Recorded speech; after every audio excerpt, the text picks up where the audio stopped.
All right, looks like we are live. Welcome, everybody, to Standing for Truth. My name is Donnie B, and I am your host for today's program.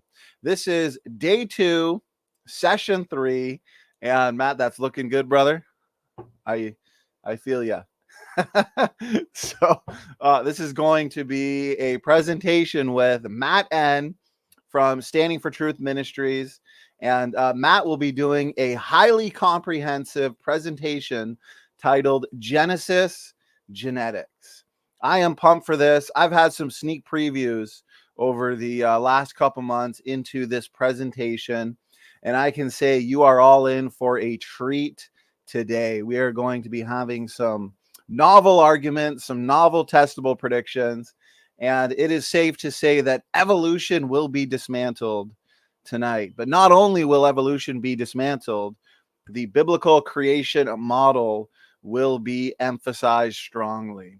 So not only do we refute evolution here on Standing for Truth Ministries, Matt, as you know, we also put forth the stronger, the superior model. So I do want to quickly remind people, yesterday was day 1 in terms of our Defending Genesis conference. And it was a comprehensive day, roughly 4 hours of just nonstop information. We kicked off the conference with Sal Jardina. He gave us, we were blessed with a presentation, The Relevance of Genesis. We had over an hour discussion on the topic where we really focused on evidence for the flood and refuting lots of objections to the flood. And then we had T-Rock here where we focused on dating methods. Specifically, the presentation was titled The Isochron Method and Other Dating Duds. With T-Rock, of course, this one was a ton of fun. Technical. That's why the T in T-Rock stands for technical. And we're doing about 4 hours a day, guys, in terms of this conference. So this is day 2 of 5 this week.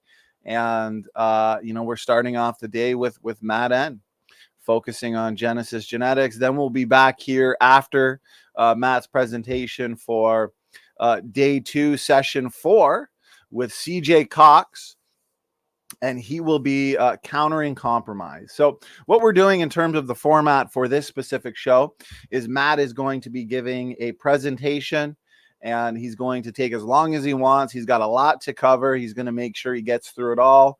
And then as that's going on, I will save several questions, and we will get to as many of those questions as we can until we reach basically the 2-hour mark. So, Matt, what's going on, brother? How you doing today? Doing good, man. This is going to be exciting. I've been getting this ready to go for everybody for a long time, so should go good. You're absolutely right.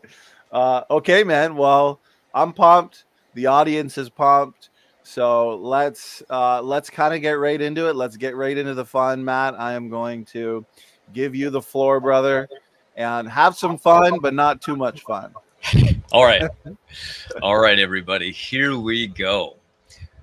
We're going to be talking on the genetic evidence of Genesis and evolution as well. I'm trying to enlarge this as much as possible. There we go. So before I jump into the technical stuff, let's talk about some things that I want to cover for Christians that are watching. Like, what is going on with young earth creation? Why does it have any relevance to this? And I'd like to ask them a question back in return. When we look at this genealogies going back, where do these people stop becoming real people? That's what you need to ask yourself. If this is a lineage and you trust that Jesus is real and that Abraham is real, where do you give up on that? Where do you give up on Noah? Do you give up on David? Do you give up on Adam? Because really, we can't do that, right? Jesus said he died for the sins of Adam. So what's going on? Why do so many people today say, oh, it's not really a true story? We don't have to take it literal. It could be allegorical. Well, even historians that are against the Bible literally admit that anybody through history, any professor that's been teaching this Old Testament has always taught that it's been a literal version. The global flood, worldwide, literal, 6 days of creation, literal. And then we have people arguing all the time that, well, it was just James Ussher that really was the first one to ever do this. And nobody believed like him before that period. and that people today only use his arguments, and it's more of a modern day thing. But actually, if we look into history, we find that people have been doing that with the book of Genesis for a really long time. Matter of fact, it starts in 240 AD. That's not far after Jesus himself, that people were using the genealogical chronologies to determine the age of the earth and the age of humanity based on Adam. And if you go back to Adam and there's 6 literal days, well, that takes us back to creation. And a lot of people go, well, what about the Jewish people? Well, they also believed in young earth creation, and they only changed their mind because of the theory of evolution recently. We can even look at their calendars to prove this. Guess what? Their calendars still reflect a young earth. This is the year that they believe that it is. 1 year behind, actually. I need to update that. But nonetheless, the theologians came along and they said, well, I guess we're just going to have to accept what the modern day science is saying because we can't refute this. So we're going to obviously have to change scripture. We're not going to have to learn the science, God forbid. We're actually just going to change our beliefs around because that's what we have to do. But there's a problem when you do that, because in order to say, it's, we can be creationists, but we can believe in evolution. We really can't do that because nothing makes sense. It's still contradictory. You have the Big Bang. Nothing about the book of Genesis goes along with it. It doesn't match anywhere. So if it doesn't match, what did the church do? Well, the Catholic Church was the first one to actually come up with the Big Bang idea. So they just said, well, we'll just abandon the literal view and we'll just say it's all allegorical, the entire thing. Why not, right? I mean, why not just accept evolution? Well, here's why. Because if we look into history, we actually find that it comes from pagan ideas first. These ideas aren't new, really. They're scientifically new ideas, but they're pagan in origin, and they go really far back. Matter of fact, it wasn't that people thought the Earth was old all the time. Matter of fact, it was only just a little while ago in the 1700s that somebody actually questioned it and said it's more than a few thousand years old. And it was James Hudson who brought in uniformitarianism. But besides radiometric dating, what was there? There was nothing that said that the age of the Earth was old. Nothing. So they have to have deep time. You see, they need it because it makes the impossible possible. Therefore, they can just say, we can just say that the days were really, really old. We can invoke that there's some evolution. Just add time, and time becomes everything. It makes everything possible because you don't need evidence. You can just say, well, add enough time. That's what did it. And for the critics out there, we already know that they don't question anything. We've already experienced that. Okay, so for the Christian, it comes down to not whether or not you have to be a young Earth creationist to believe to be saved. It's just the foundation of what Scripture is actually saying, and is it really true? Is God's word true? Is it a literal thing that we can trust? And we're going to go over the evidence of that today. But before we do, we have to talk about what is science, what is falsifiable, what is making testable predictions. How did Darwin come up with this idea? Is it really scientific? So we're going to jump into those things right now. This brings us to the next part, and that is that scientific theories must make testable predictions. And what strengthens a theory is whether or not these testable predictions come true or not. If they do not, the theory is now falsified. The real battle is over the exact same evidence. We view it one way, they view it another. But why do they view it this way? Their interpretation is that everything goes back in time for millions of years. This is the debate. Which one is true? Evolution or creation? You see, in Darwin's day, there were 3 camps of creationists. There were the young Earth creationists, known as biblical literists, who are us and still exist today. There were the old Earth creationists, or day-agers, gap theorists, intelligent design, and theistic evolutionists as we call them today. Then there were the non-literalists, or allegorical or symbolic genesis interpretationists, very similar to how Catholics are today. Many of them were theistic naturalists. So in Darwin's day, the majority of people believed in the non-literal version of Genesis, where the flood of Noah never happened, and God created species as they were, where they were. This is what Darwin focused his attention on by refuting and attacking the non-literal biblical view, such as the Catholics hold today. which of course he ended up proving wrong, thus winning the war of mainstream biblical creation versus his new theory of evolution, which states that animals can adapt and change in new environments. People just didn't know. He only refuted a very strange version of the non-literal Genesis way of thinking. This idea all began long before him, but by Darwin's day it was established and very popular. And this is where the story leads to him going to the Galapagos Islands, which were colonized in the late 1800s. The tortoises once thrived in the archipelago, where there were originally 15 species on the islands. However, since the arrival of people and the introduction of numerous feral animals, 4 species have become extinct. Darwin wrote about the harvesting of these species of tortoise only found on one of the islands, which was exterminated within 15 years of his visit to the Galapagos in 1835. Darwin predicted that within the next few decades, each species would go extinct and be gone forever. Since evolution is so slow, there is no way it could save them. He believed this because he trusted that deep time evolution was true and that speciation was a slow process. Because of this, he believed that the different tortoises on different islands could not mate with one another, as they have been separated over just too much time. Darwin believed that the Galapagos Islands broke off from South America millions of years before and isolated the tortoises, each to their own island.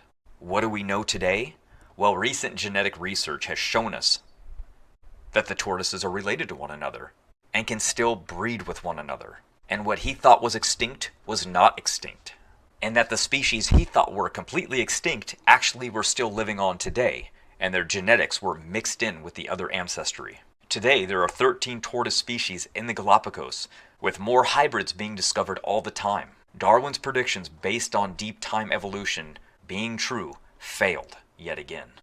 Darwin was right about the role of natural selection in producing varieties of tortoises, however, but he claimed that it disproved the mainstream biblical view of creation, as he personally believed in this non-literal theistic concept of Genesis, which held to a creation event known as fixity of species. Meaning he believed that God created the earth kind of how it is, and that since there was no global flood where animals got off the ark, diversified, and rapidly filled the earth, that never happened. And since many Christians in his generation also had abandoned the idea of a literal global flood, they were easily convinced and fell away from the faith. People like Darwin never considered the what if it was a literal story. A pair of related species got off the ark and adapted to new environments. That's literally what it says happened in Scripture, and what creationists would have believed if they took Genesis as literal. To those who believed the Bible is real history, including all creatures having to repopulate the earth from one location, it would have been a completely consistent finding. The church's allegorical view of Genesis gave Darwin an easy straw man argument to knock down. So did Darwin really debunk a literal creation model of Genesis? Not even close. You can learn more about these sea tortoises on different islands from Creation Ministries International's stunning Darwinian documentary called The Voyage That Shook the World.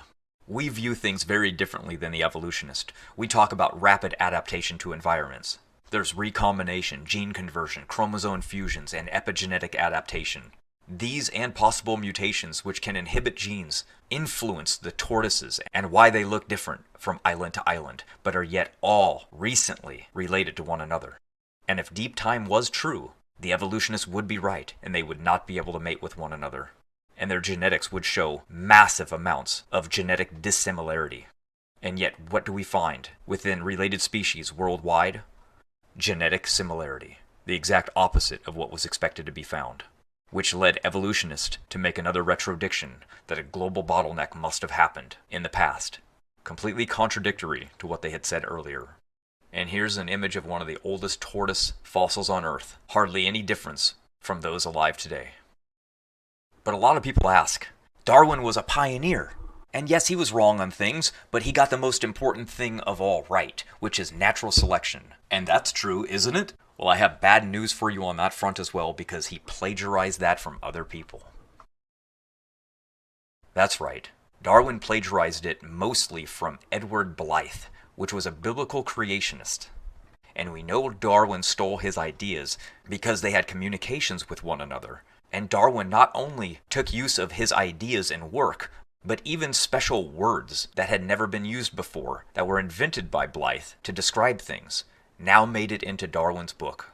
But he did not just plagiarize him. Oh no, he took the idea as well from other people and mixed it in.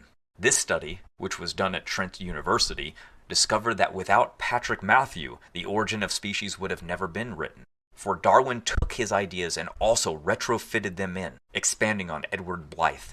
Darwin was nothing but a plagiarizer. So his most famous voyage, and looking at tortoises, is great proof of biblical creation and a complete falsification of evolution. So yes, Darwin got his ideas of deep time from those before him. One of his biggest influencers, besides his grandfather Erasmus, was a trained lawyer by the name of Charles Lyell. He popularized uniformitarianism, the idea that all things have continued as they are now over time. Does that remind you of anything? It should. It's actually a biblical prophecy about the last days, which states almost exactly what people would believe in these days, stating, all things will continue as they were from the beginning of creation. So by Lyell's single phrase, the present is the key to the past, he just disqualified any catastrophic event in Earth's history, including a global flood. Because he argued that we can only interpret the past through the lens of what we see happening now, today. This is why the education system does not talk about catastrophism, and why it's also still frowned upon all these years later. This is precisely what Lyell did. With his one short phrase, the present is the key to the past, he automatically ruled out a historic global flood from the picture without ever mentioning it. He replaced history with his made-up version of it, adding eons of time to the past without any biblical history at all. And this is an excellent legal tactic. As you know, he was a lawyer. But is this really scientific? Not at all. It's the opposite of science. It's actually pseudoscience, made up of lies, then backed by an agenda and disguised as science, but I digress. His comment about the present is the key to the past is purely anti-science. It rules out any possible alternatives for the reason why things are the way they are, because you are not allowed to consider anything other than what we see happening today. That is literally the definition of a dogmatic cult thinking. It's literally putting blinders on scientists and telling them anyone who disagrees or thinks about anything else other than this, that they are wrong, no matter what evidence is presented. This is the modern-day basis for the belief of deep time and slow, gradual geologic processes. He is the reason the masses believe in the fossil record and millions of years today. It's not because the science proved anything like it, and certainly not because it's true. Lyell stated in one of his letters in his journals that was found after he died that his goal was to free the sciences of Moses. That was his agenda. It was all based on a lie. And Charles Darwin, at age 22, fresh out of school, brought only a few books with him. One of them was Charles Lyell's Principles of Geology. And one of the things that Lyell said was that if he were to push this as far as it could go, that he could prove that men came from the orangutan. And right after that, what was pushed so heavily in 1924? That's right, there were 3 fundamental human types, the white, the yellow, and the black, all related to their own primate species. The Asian, the orangutan, the black, the gorilla, and the Caucasians related to the chimpanzee. Charles Lyell, with his lies, influencing the science yet again, all these years later. So before the 1800s, we have Hudson's book, The Theory of the Earth, published in 1795, that made people doubt the Earth was young. And then we have Lyell's book, The Principles of Geology, which made people doubt Noah's flood.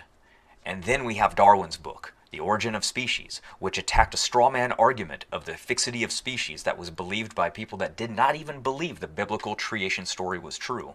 And he made people doubt the Creator. These 3 people influenced all of science that we believe today.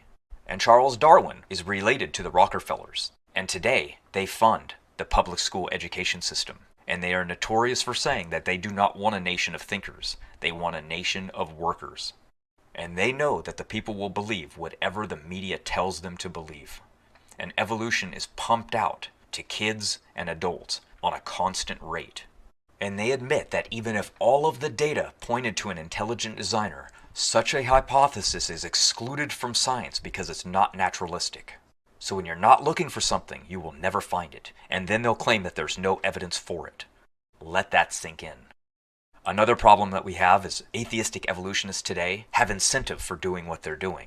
They also don't want to feel as though they've wasted their life. Not only have they gone through the entire school believing something, that would look really foolish of them to actually now admit that they were duped and fell for a lie, but then they actually paid to learn more of it in college.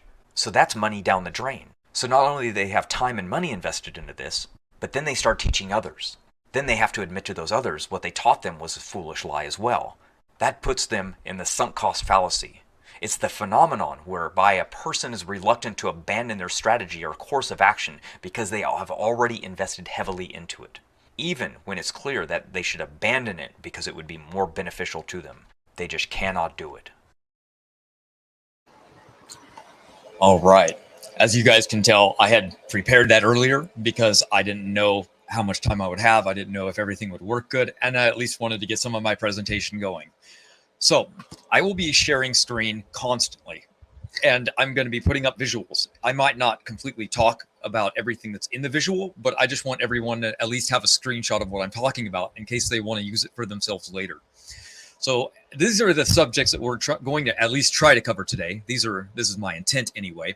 And we're going to go down the list, and we're going to show why creation is so superior to evolution compared to predictions that were made versus predictions that were falsified. And this is a screenshot. This is really good. And I'm also going to have to thank Brandon from our team who made these images with and for me. So this is going to be great. And you guys can thank him as well for that. And the first one we're going to get into is genetic similarity. Now, a lot of people know that today evolution uses genetic similarity as their best evidence for evolution. But the reality is this is the exact opposite of what they predicted. You see, in 1963, Ernest Mayr, an evolutionist, said that if deep time is actually true, that genetic dissimilarity would be what we see. Because what will happen is over time, genetics will be too scrambled up and things will be so diverse that there will be no genetic relation when we look at things. And a young earth creationist in 1975 said the exact opposite, said no, a common designer, a common creator would create everything that would have similar everything inside of them. And we should see those similarities. So because of that, when we look in the genome, we're going to expect to find genetic similarity, the exact opposite predictions. And so now we have, before any of the genetics was actually ever tested, we have testable predictions made by each side. Which one ended up being true? Well, it was inescapable and stunning, as they put it on evolutionist side, that genetic similarity is actually extremely high. And this is not what they expected. This is why they had to invent a genetic global bottleneck with all of life, because to them, they were correct. Evolution, that is right. The mutation rate is so high that if deep time was true, it would have separated everything genetically by so much, nothing would be even remotely close to looking related. What did we find? We found exactly what young earth creation predicted.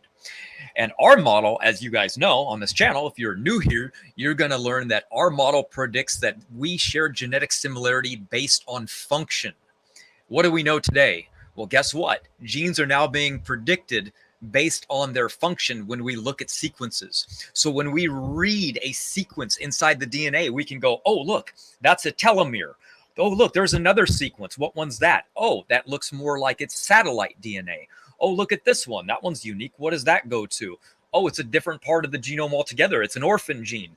So we're being able to identify different sequences, different sentences, and those sentences tell us what functions they have inside the body.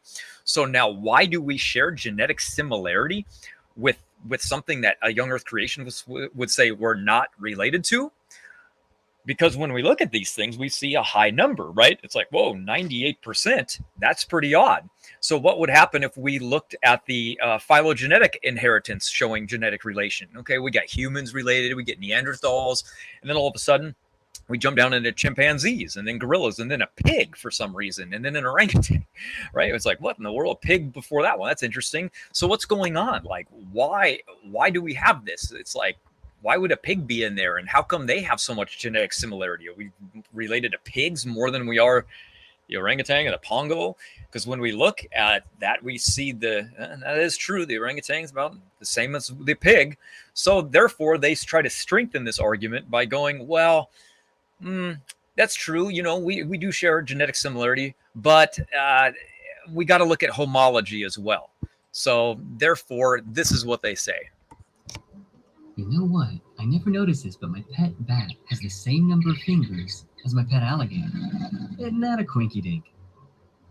One of the main arguments Darwin used for his theory was that of homology, these odd similarities between very different animals. Why would they be so similar unless they were related? So it makes sense, right? It's like, wow, we have hands, and then we look over at a chimpanzee, they got hands. It's like, well, you know, then we look at a lizard, they have hands. With frogs have little hands, all 5 fingers. Oh, you must share a common ancestor, right?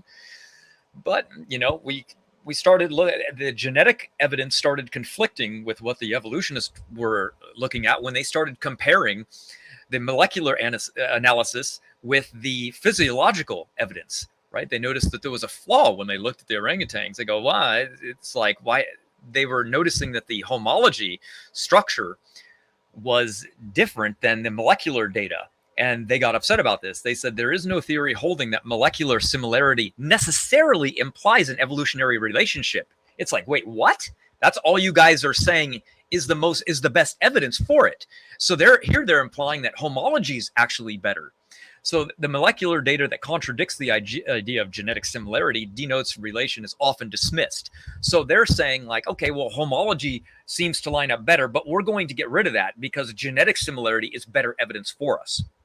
And Nathaniel Jensen, as you know, who wrote Replacing Darwin, said we will be able to know better relation if we had judged this not on just molecular data, but functional data, right? So evolutionists came along and they were like, well, you know, how do we know what's related and what isn't? Okay, so we as young Earth creationists, we use the mitochondrial DNA, the autosomal DNA, and the Y chromosome DNA. Why? Because they are traced in a linear pattern directly to what is related, right? And we can follow this back in time to a single person. Evolutionists don't do that. Did you know that? When they build their phylogenetic charts, they don't look at the observable evidence. They infer it. They actually base it on something entirely different. And these are protein coding genes, which I'm going to get into. These aren't paternity tests, which show relation. They're entirely something else. So that's why I said we like to follow the direct line of evidence that can follow something. So when Jensen, as you know, is saying that these functional differences are what we see, we can come along and say, now, why is there genetic similarity even in these protein coding genes?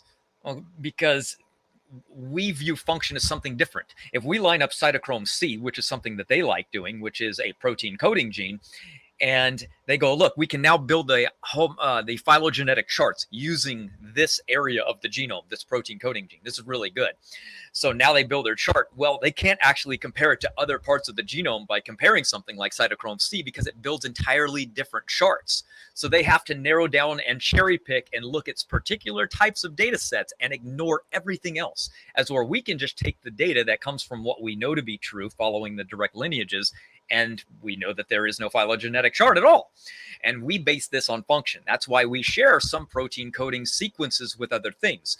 Take why we would share more genetic protein coding genes with a chimpanzee, like rather than a frog.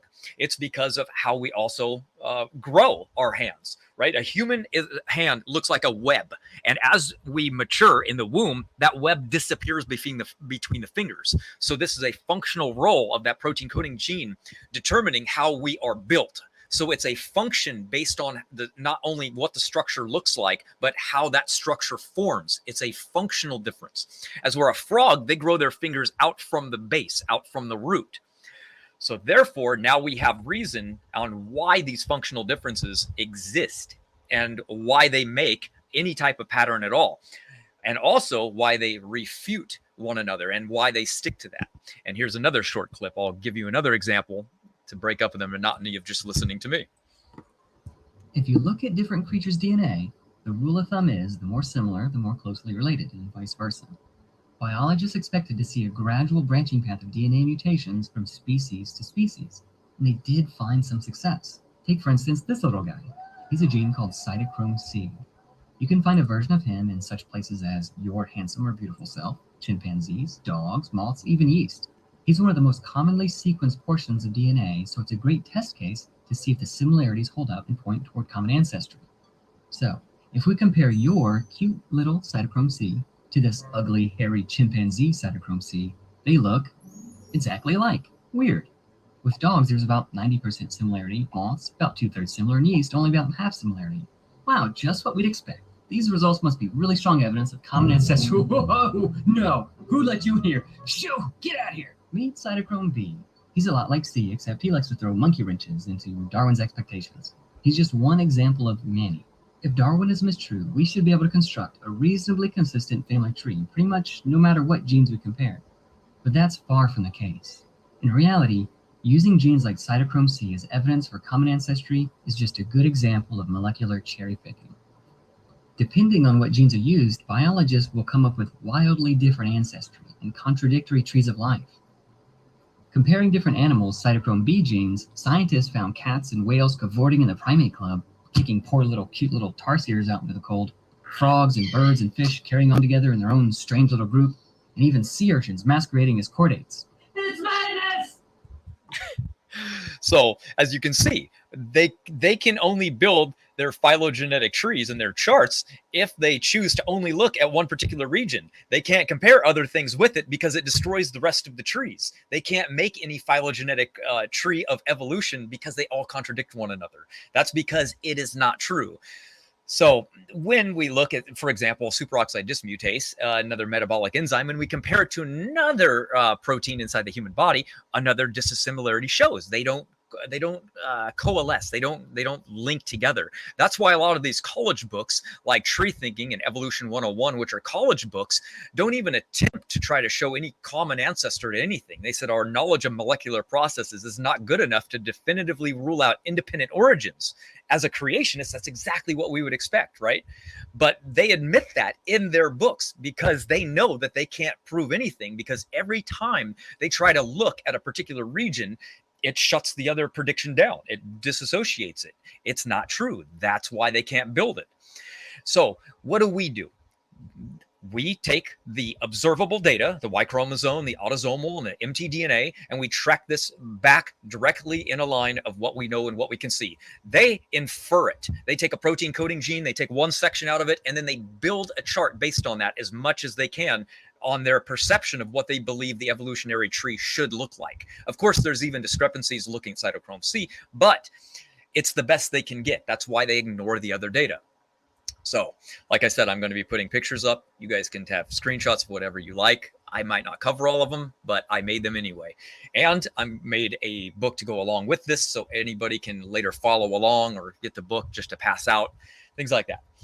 So, quote from somebody says, genetics has no proof of evolution. It has trouble explaining it. The closer one looks at the evidence for evolution, the less one finds of any substance. In fact, the theory keeps on postulating evidence and failing to find it. It moves on to other postulations like missing links, natural selection, positive mutations. It's just not science, right? It's just throwing out. It's inference, saying, just look over here, right?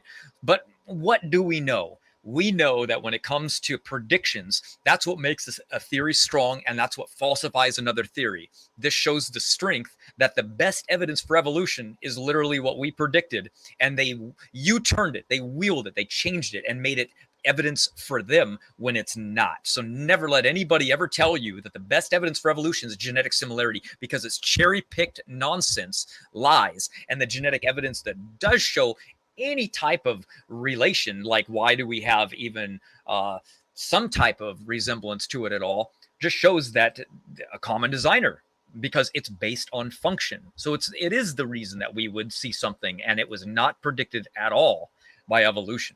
Why? Because a programmer doesn't start from scratch each time he develops a new program. Instead, he uses the same general command that he uses for other projects. It shows the creator's efficiency and integrity, right? So if we as creationists, we could have easily been falsified. We could have looked in the genome of animals, and we could have seen multiple strange sequences. We could have found like an alphabet in English in one, and then find a binary mathematical sequence in something else, and then something else over here. And we would have been in big trouble, because that would make it look more like there were, if we wanted to still hold to intelligent design, we would have to say that, well, maybe there's multiple designers. Maybe there isn't one God. Maybe there's multiple designers that created life. See, we would be in big trouble. But the fact that we do see so much similarity, and it all shows the exact pattern, it shows that there is only one designer in all life, because he used the same program, the same code. Why would a programmer use a different source code for every piece of software rather than use the same framework and language for each application? It only makes sense. And look at God's creation. Look at how the regulatory network for E. coli is compared to the Linux operating system. God's design is superior than everything we can even make today. And design is everywhere. I know there's people like Godless Engineer out there and other atheists that deny this, but literally the biologists, the atheist community's geneticists themselves admit that this is true. Here's an example of that. Is the genetic code really a code? It is a code. It's definitely a code. But nevertheless, there is no problem in saying that DNA would be a code in just the same kind of way as a computer code. It certainly is a code. You can read it as a code. You could even transcribe. I think I put this in River Out of Eden. You could even transcribe a book into DNA letters, and you could read it out again. You could preserve it in DNA. That's how code-like it is. It really is completely code-like code. A digital code is merely quaternary rather than binary.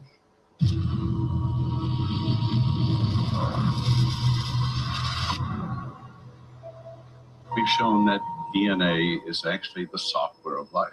It's totally interchangeable between the digital world and the biological world.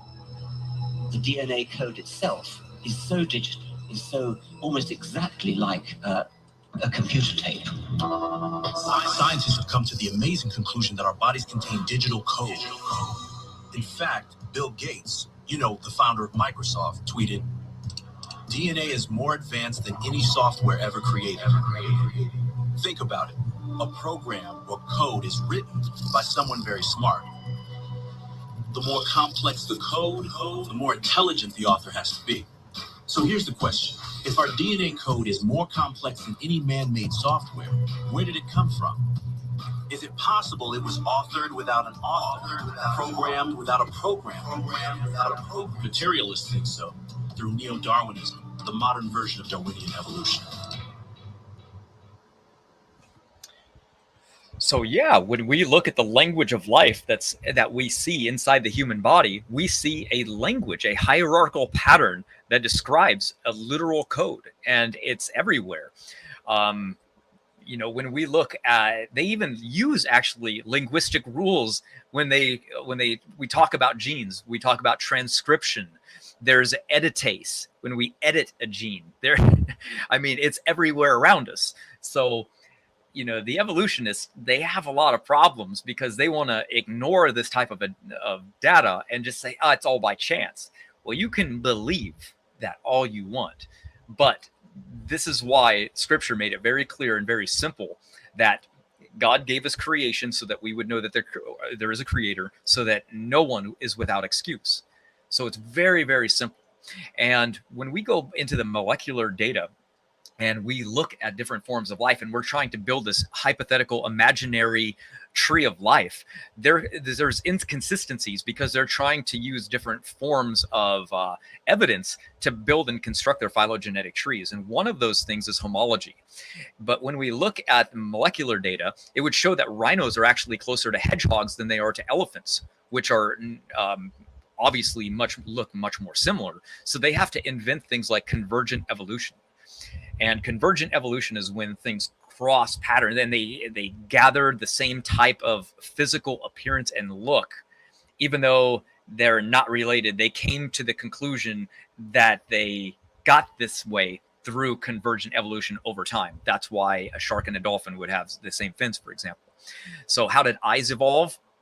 Well, for them, these evolved because of convergent evolution, but they have to admit, like, well, they're so different, they're so highly complex, they arise out of nowhere. Maybe there is an independent origin, because when we look into the what they used to say, well, look at that, the eye must have evolved 50 to 100 different times. When has anybody at any time ever seen any experiment produce the formation of any eye, even at any point? I mean, it would have to evolve the gene, the Hox gene, to begin with. It would have to now create mutations that aren't harmful at all, because anytime you throw a mutation in the Hox gene, or I'm sorry, the PAX6 gene, which constructs eyes, it causes horrible problems, usually blindness. So how can random mutations that are more often than not harmful create eyes? Well, convergent evolution. Therefore, it only has to do it once and then pass it on, right?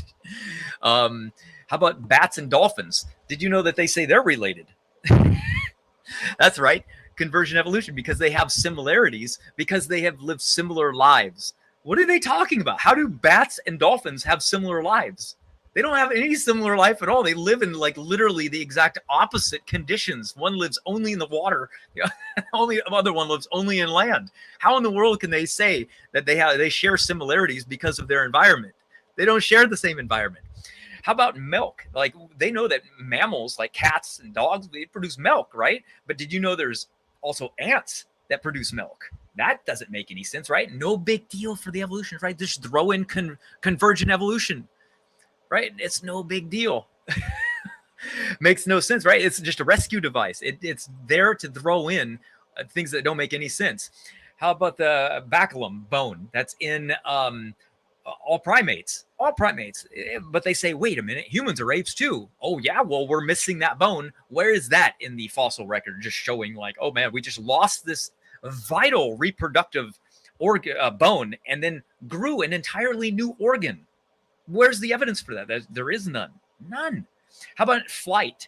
That's right, flight evolved over 7 different times in evolutionary history in literally every different field that there is. Like, I'm sorry, grouping of animal, right? We have mammals, we have aquatic species, like in fish, we have birds, bats, we have insects, flight's everywhere. But what do we actually see? We see loss of flight. We don't see anything's gaining the ability to fly. Look at how many times loss of flight has actually occurred. What's that about, right? We're seeing loss of flight all over the place. We don't see things learning to fly. We don't see like, wait a minute, this thing has a little tiny wing, and then we investigate it. We go, oh yeah, it lost its ability to fly. We don't see anything going to flight. So it's just this imaginary scenario that they invent to help them through the fact that they don't have evidence, because what we see is the exact opposite. That brings us into the next one. Creation would predict that we would only see one genetic line going back to single people of the X chromosome and the Y chromosome. But evolution predicted that there were multiple people every single time you go back to a bottleneck in history. There were at least, they say, 10,000 women and 10,000 men over 200,000 years ago, right? But like, what's going on? They said, these are the first pioneers of people. They didn't look much like us. They kind of did, but they were more primitive in features. We say, no. We go back to Noah with the Y chromosome, but you can trace everybody back to Adam and Eve, right? That's one of the things that we should be able to do. We are able to find a genetic sequence that we can trace back to single people, not groups of people. Because if you assume that there were 10,000 women or 10,000 men, then we should see multiple lines of that evidence inside of people today, but we just don't see it. We don't see this scenario of a bottleneck 200,000 years ago, or even the other one of 74,000 years ago in the genetics. That's not there. What we do see is the biblical ancestry, where we find people going back very recently in time to a Tower of Babel event where there was dispersion and massive population growth. And genetic similarity between all humans is really, really, really low. And that can't really be based on how fast the mutation rate is and based on how everybody is related to one another, but if you type in, you go, look at this, there is only one descendant that we all came from in both male and female. That wasn't what they expected, but it's exactly what the biblical model would have said. And they admit that we can safely say that with fair scientific certainty that every man alive today descended from one man, and every human alive today descended from one woman. And it is exactly what our model predicted. And that is not an evolutionary idea that would have ever been predicted, especially in regards to, as a matter of fact, that's why they mocked the idea of biblical creation to begin with, because they when they named mitochondrial Adam and mitochondrial Eve, it was kind of a laughing at the creation, as saying, ha ha, you guys thought that everyone came from Adam and Eve 6,000 years ago or so, and now look, now there's populations of people that lived 10,000 years ago, and they lived 200,000 or 300,000 years ago, right? So they kind of mocked everybody by saying that, and now it turned around to be a slap in their face, which brings us to one of our first predictions, which is the haplotype block predictions versus the evolutionary haploblock type, right?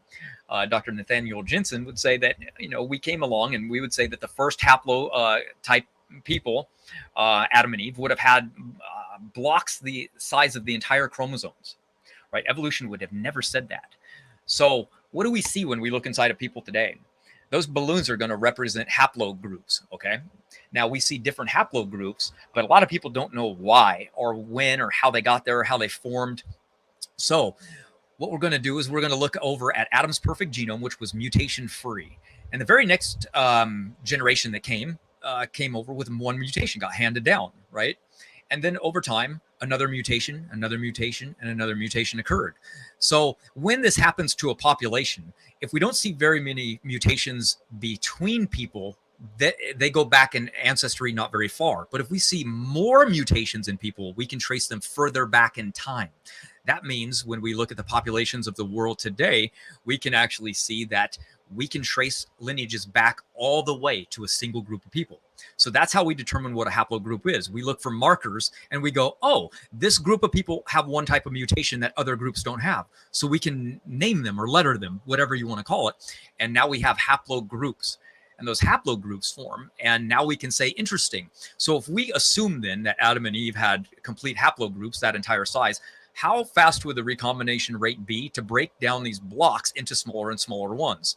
That was one of the group predictions that was done by Dr. Nathaniel Jensen, who said, let's test this theory. Let's break this down and look at gene conversion rates and recombination rates and not make any assumptions about the past except for a hypothesis that they were entire blocks that got broken down. How far in the past could we go? So his prediction showed us that we could easily explain the haploblock groups that we have today could have formed in the biblical timeline, and they don't line up with evolution whatsoever.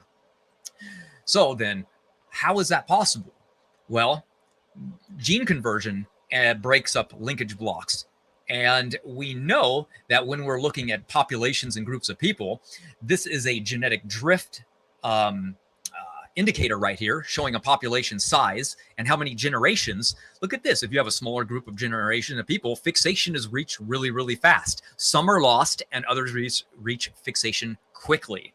And what would we say happened? Well, after the flood, there wasn't a very many group of people, right? There was not many. And they were in small groups and they migrated together and they stayed in smaller populations and they grew in a population together. And then all of a sudden they went to the Tower of Babel where God confused the languages. Then they dispersed and broke up into smaller groups of people. And then once they were in these smaller groups, it started again. Gene conversion, recombination rate, breaking up all these blocks into different groups of people. And when we look at the human history, we go, wow, something happened around 5,000 years ago where human diversity rapidly exploded. And this is looking at exomes, by the way. And then Jensen ran it on single nucleotide variances and got the same results yet again. And they admit that mutations are relatively new. They only go back about 200 to 400 generations, and then something happened creating massive amounts of harmful mutations. Well, that's the biblical timeline. That's literally what we say happened. You know, mutations are arising in people, and we can literally go, well, if they're new mutations, we can trace them backwards in time. We get to a person that has less mutations. That can only be a good thing for them. Evolution says, it's okay. No, they don't make much of a difference. It's just mutations. So we'll get into that soon. But we're saying that this Tower of Babel, which has actually been found in historical things, this is what a carving and engraving showing that our ancestors actually believed in it as well. and it's one of the rocks we found. We see that if we trust this story and we go, where did this happen? Was this the Middle East? Or was this in Africa? Because if people lived in Africa for hundreds of thousands of years, you would expect that massive people would also be migrating around in Africa and diversifying in smaller groups, getting mutations, and haplogroups would be forming left and right. But what do we see? We see the most haplogroups actually forming and exploding out of the Middle East, exactly where we would expect it to be, not in Africa. So think about that for a second. So we would say the exact opposite happened. We say that this happened, that all of these haplogroups started forming and grouping, and people began migrating around the world and getting isolated in different regions, but not this one. See, you're looking at Shem and Japheth's line, right? They branched off and they didn't have a border. Ham did. And let me explain it to you like this.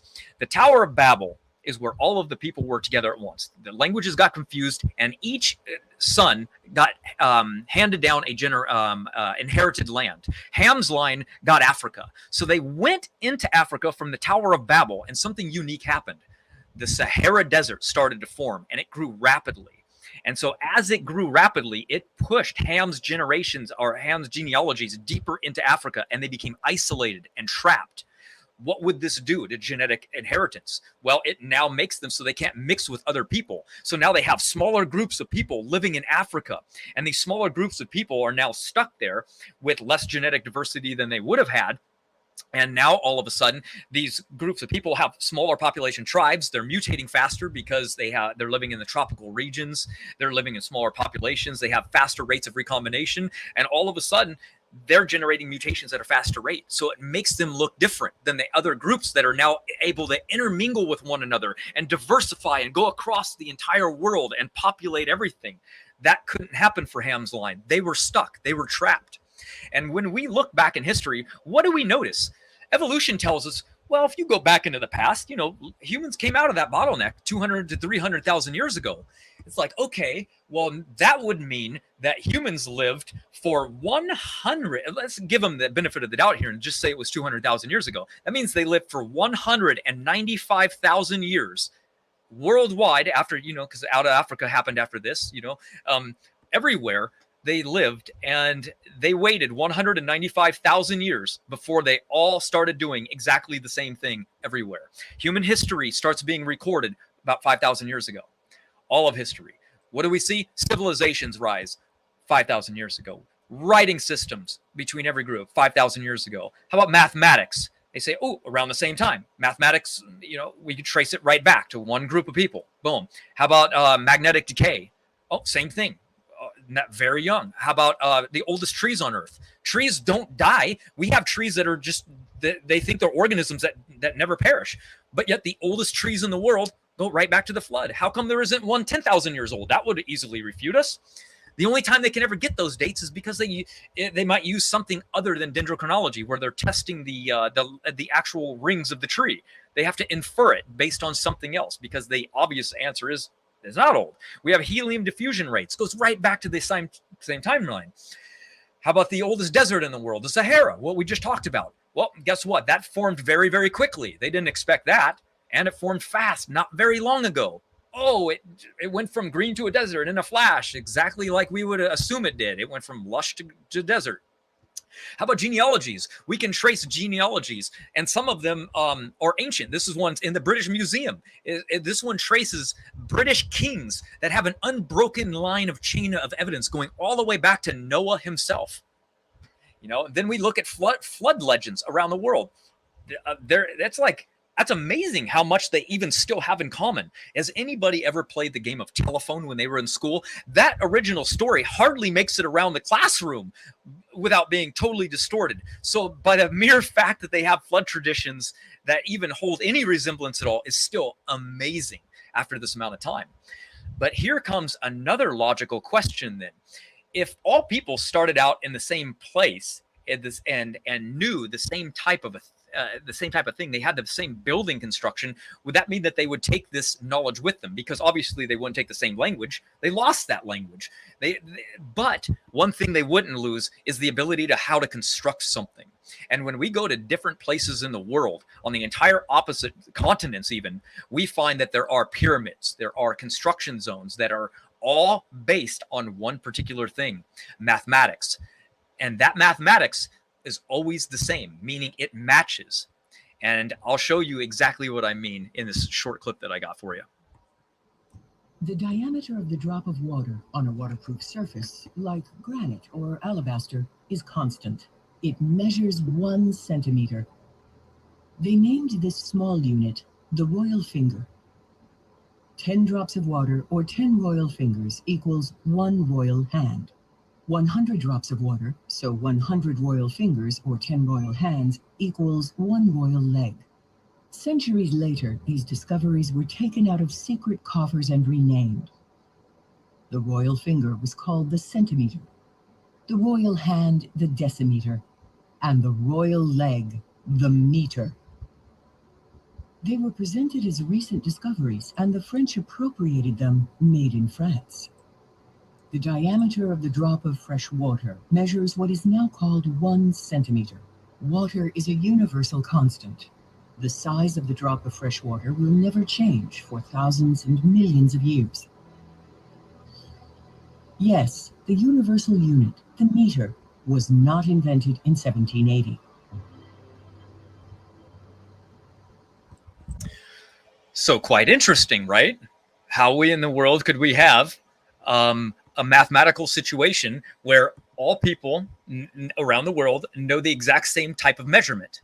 Well, it's because you can trace them back to a single group. It's a single group of people that were building and constructing the same tower. It's why they knew what to build and what worked and how to measure something. They might have lost the language, but they never lost the math. Or what makes more sense, the Egyptians decided to travel around the entire world themselves, creating the exact same structures everywhere. I mean, that makes no logical sense. But when we look at the construction of all pyramids that we've ever measured, they all use the meter. Now, what is the logical probability of that happening?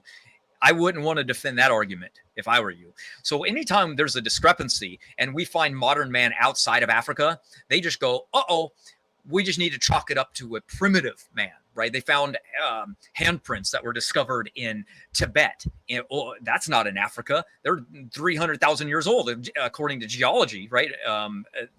That breaks up the tree of life, right? Wait a minute, man's supposed to be evolving in Africa and they're stuck there. They can't even get out for another 150,000 years. So what's an identical human handprints and artwork doing somewhere else? Well, they just blame primitive man. They just say, well, it's some other species that was literally identical. So humans evolved twice then, is what they're saying, in totally different regions. So good times there. Then we have human population growth. This one doesn't look good for them at all, because when we're looking at the human population growth, that literally lines up with the biblical model of ancestry. You can't have groups of people living, even based on the decay curve of how many people have kids every generation. When we look at population growth arguments, that they line up with young earth creation numbers every time down the line. That doesn't make any sense if they're telling us that human beings have existed for even hundreds of thousands of years. You have to account for them not being able to produce what we can today. If you say, well, you know, they were just in Africa, they didn't migrate out, they were just trapped in this one region. Wait a minute, you just said that they were in other regions of the world. You said they were Neanderthals doing this, there were Denisovans doing this, there were other populations of humans growing. Why couldn't they do it? It's like, none of the story makes any sense. It's like they all just waited to the last 5,000 years before they all decided, yeah, we're going to grow. We're going to populate the entire world and we're going to explode in population growth. That doesn't make any sense. So the testable predictions come from what we know and what we can see, and we can go, interesting. Let's make predictions now based on what we observe. Let's based on mutation rates, based on population growth rates, and let's take these back. And when you do that with evolution, you get the problem of Occam's razor, where, you know, the simplest explanation is usually the right one. Well, when we use young earth creation, all of the evidence is simple. It all lines up. They have to invent these ridiculous rescue devices And that's why we have no problem. We have no problem saying that these haplogroups formed exactly where we think they formed. They formed rapidly all at once. Dispersion happened. We have evidence that we can only trace back to a single person in the recent history, not deep time. And there is no march of progress. Here's a video I made specifically on that one. If you like the subject and you want to learn even more, then I recommend getting a book on that one. It's called Why Human Evolution is False. And we will move on to the next one right now, which is the Y chromosome. Now, this one is unique because this one really destroys all of them, because mutations build up in the Y chromosome, and we can literally say, well, if deep time evolution is true, we should be able to trace these backwards to a common ancestor split, right? Where the Y chromosome would be saturated in mutations because mutations happen there so quickly. But if young Earth creation is true, we'd be able to trace backwards in time to a recent common ancestor of Noah with only few mutations and not even close to mutational saturation. So what happens is when we look in there, we go, we can build a phylogenetic chart on the ancestry, and we see the Y chromosome mutation rates higher again in Africans. So therefore, the evolution goes, that must mean that Africans are the oldest again because they have the most mutations. Well, that comes down to predictive power yet again, because that takes an assumption. And that assumption is that mutations are always the same between every single people group in the world. And that also assumes that mutations are slow and always constant between all people groups, and that Africans always existed first and that only people came later after them. But that is where it gets destroyed again by Dr. Nathaniel Jeanson. And he wrote this information in a book that you can find called Traced. And in this book, that's highly technical, I'm going to break down for you. We see that in it, he breaks down 4 different study groups. And when we look at the 2 blue ones on the left, we see that these are pedigree studies. And these pedigree studies only looked at a very small section of the Y chromosome. And they didn't look at the entire thing because sequencing the entire thing is very hard. And the reason why is because it's about 58,000 to 600,000 base pairs with 200 genes. So it's very, very complicated. And what happened is when they were looking at the 2 on the left, by just looking at a small section, they only found a few mutations. And they said, oh, good. Just a few mutations is really good for us because the mutation rate's very slow if you just count those mutations up.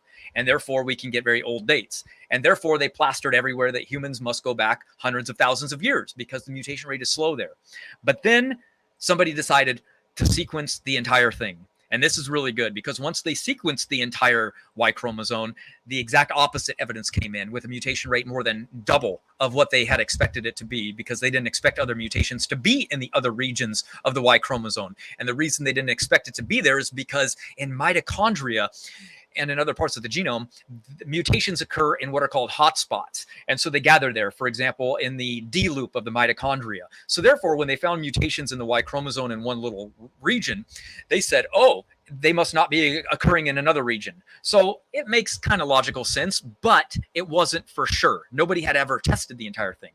So then what happened is Dr. Jeanson ran that and said, oh, look at that. There's tons of mutations in that region. And when the study discovered this, they went, uh-oh. So they actually hid this information in the supplemental area and didn't let the public know. And they said that this information prompted us to explore additional filters, meaning they went, oh, that contradicts what we need to be true. That's way too fast for deep time evolution. We're just going to say that we have to look at other filters now that give us a slower rate. We're going to ignore that area. And then another study in 2017 came out, making the mutation rate even faster. And so what happened is Moretti came across and said, we're going to do pedigree studies on 17 father pair sons. We're going to look at the entire thing, and we're going to break down the entire raw data and see how many mutations are there. And lo and behold, Dr. Nathaniel Jeanson predicting that the Y chromosome should go back just a few thousand years was absolutely spot on. And we got another prediction made by creation that was true, that the mutation rate was going to be fast, and it pointed to a recent common ancestor of Noah going into the past. And then we jump back into his book, which is the Rosetta Stone of human history, and it shows us the true answer to this Y chromosome data, where he decided, I wonder how many total mutations are in people's Y chromosome alive today. And he did just that. And he said that there are about 440 mutations. Well, if there's 3 mutations per person per generation, how many generations back does that go? It's only about 150.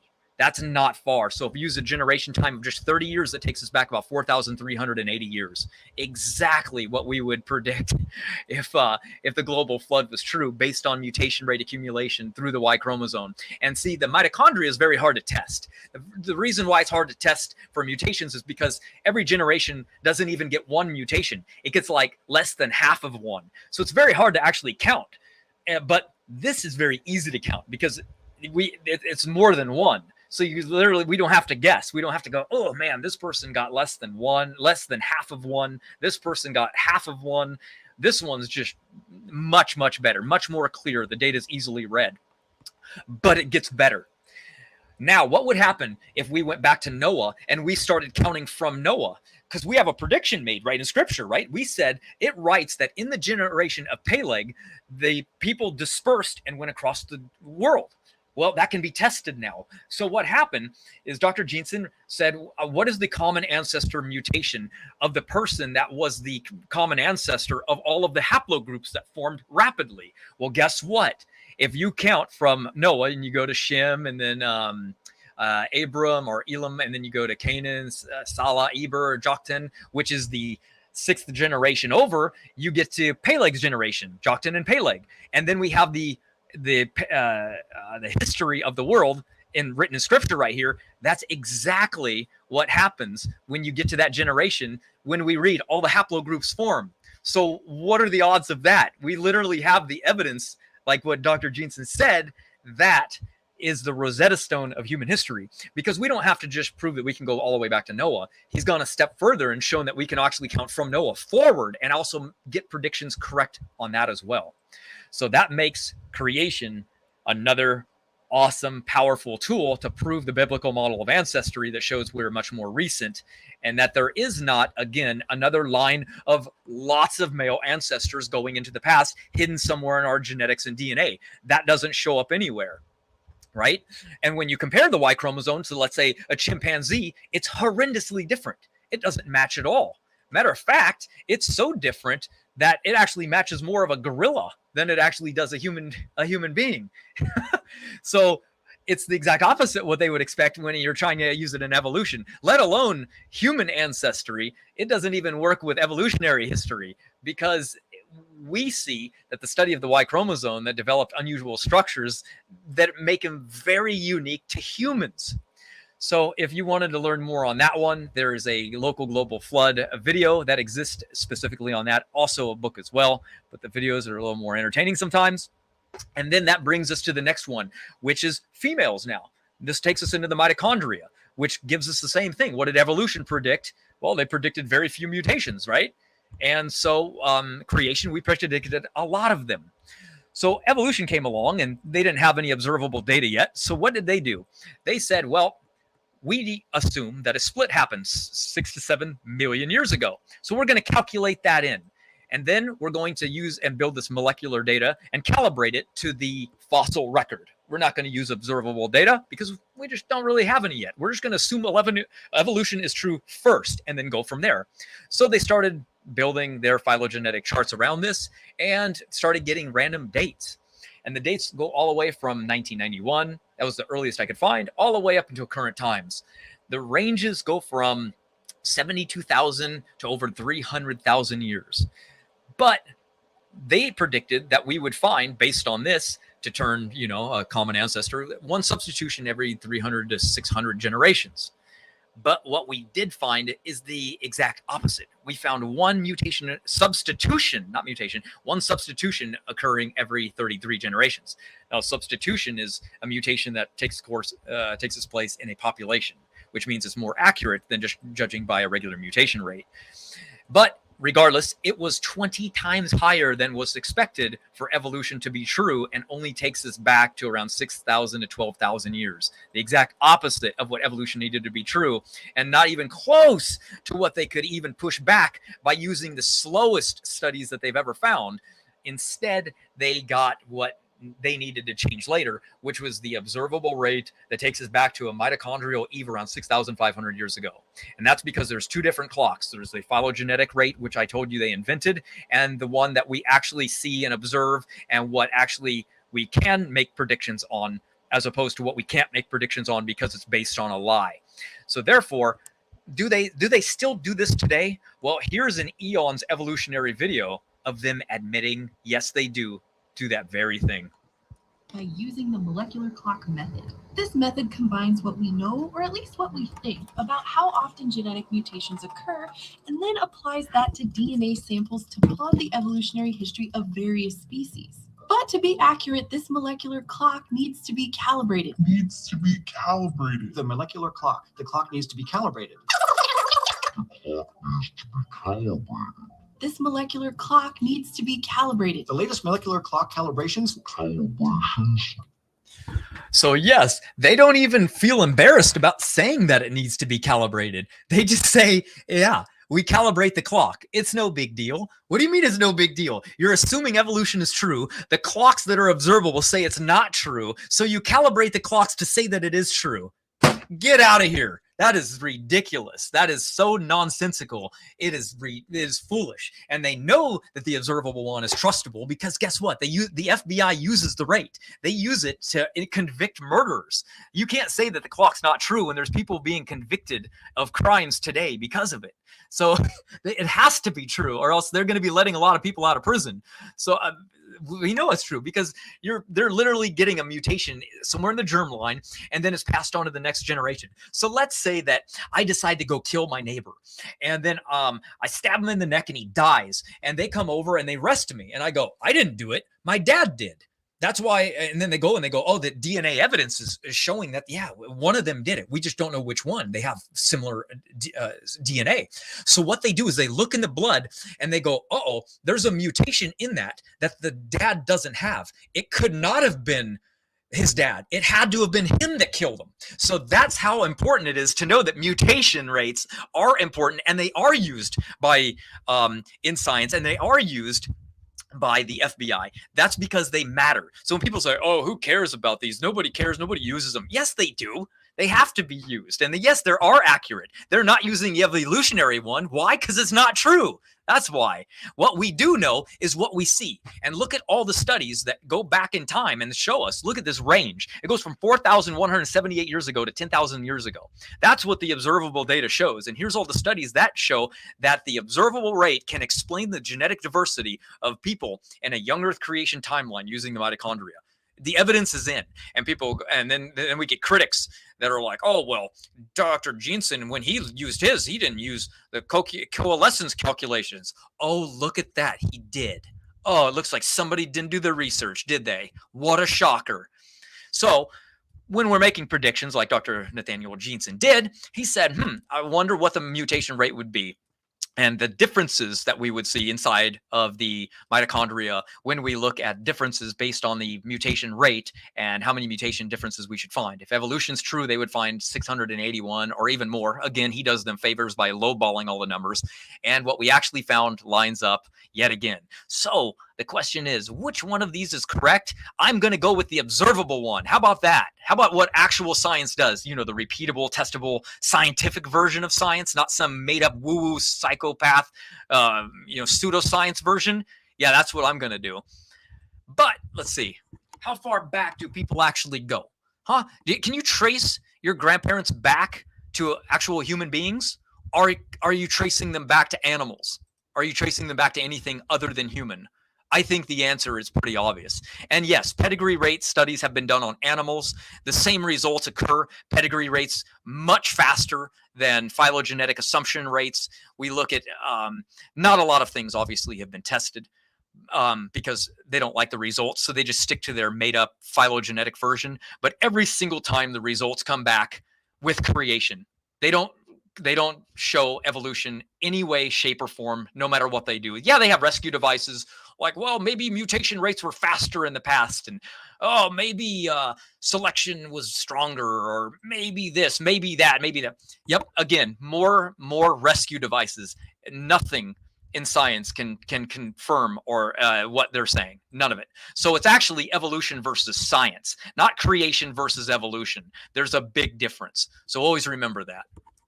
Darwin made it possible to be an intellectually fulfilled atheist.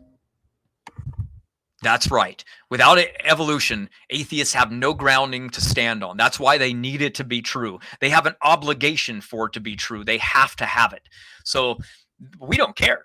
Like I said, there is no reason that young earth creation has to be true for salvation purposes. There's plenty of Christians that don't believe in young earth creation, and it doesn't even matter for salvation. So why in the world would we believe it? How about because the evidence always points to it? So how about molecular clocks? Do they actually tick at different rates? Evolution says no. We say absolutely. Not only do they tick at different rates, they actually tick at different rates within the same species, even within different human beings. That's why when we look at charts like this, which is the Y chromosome and the mitochondria, they have different stars like this that shoot out, and different people groups have different mutations because they mutate at different rates. That's why these charts exist. So that's what comes to another prediction. Nathaniel Jensen said, I predict that most African groups will be found to mutate in their DNA almost 2 times faster than reported with what we see in other people groups today. So that's why we can trace them back to Noah's 3 daughter-in-laws, but there's different webs that shoot out from them that look like different periods of time. So is there any evidence? Because, a lot of people go, well, it's hypothetical, because we always say, recombination rates, they're higher in Africans. So that's probably why we got evidence from that one. Here's a couple studies that show that there's different hotspots and that African populations have more recombination hotspots, and that given that recombination rates vary between species and even individuals, it is possible that hotspots could also differ among ethnically different populations, including Africans. Indeed, the identification of haplogroups and genes associated with recombination rates could occur at different frequencies in HapMat populations, which raises the possibility that populations-specific genetic variants may influence recombination rates. So yeah, we got evidence from there. We also have evidence that there's overall point mutations are faster in Africans. Then we obviously have the fixation rate would be higher because of smaller populations. And then we don't just have that evidence. We literally have evidence in pedigree studies that show, guess what? People do mutate at different rates. This goes all the way back to 2 different studies back in Parsons in 1997 and 1998, who actually showed that the Amish people mutate at a slower rate than the rest of other people. And he took a bunch of different Amish families from around America and tested them and found that they mutate 14% slower than other people that were tested in the same study. So you go, if they can mutate slower, then obviously Jensen is making a prediction that they could mutate faster. And then, but that's not it. Another study was also done looking at a particular family in a region that was that showed a bunch of different families of the same descent in one isolated region, and they mutated 7% slower than the other Europeans that were around them. So yes, if even different people groups can mutate at different rates. And this is one of the reasons that they have different phylogenetic charts, because think about it. If you throw a bunch of cats together and we say all cats go back to a single common ancestor, then how can these cats all have different phylogenetic trees? How come some look older than other ones? We answer that easily through generation times, because some have high generation times, others have low generation times. So it builds a different phylogenetic chart because they believe that everything mutates at the same rate. There's a study that Donnie and I did on that particular subject, and you guys can find it by typing in the invalidation of the molecular clock neutral theory. But we have traced animals all the way back. Wolves go back to a single common ancestor. So we know that they're all related. We can do the same thing with humans, chimpanzees, gorillas, and orangutan. Guess what? They would be constructed a phylogenetic chart like this. But we know this chart isn't true because there's no way it actually could be true, because we all came out of a bottleneck. And if a bottleneck is true, which we know it is, and they admit now today that it is true, then there is no possible way that they could ever build this chart based on what we know in the mitochondria or the Y chromosome, because a bottleneck resets genetic diversity. So they can never actually prove genetic relation. So why does one look older than the next? Again, it comes down to the orangutan or the pongo only having a generation time of 11 years. So a gorilla and a chimp is going to look twice as young as they are, because they have had half the generation time living and then a human an extra 10 years on top of it.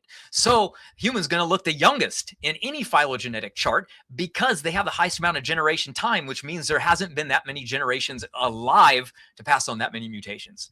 So therefore, we would have the least amount of mutations. So therefore, it's always going to be constructed different on each different person, on different groups of people.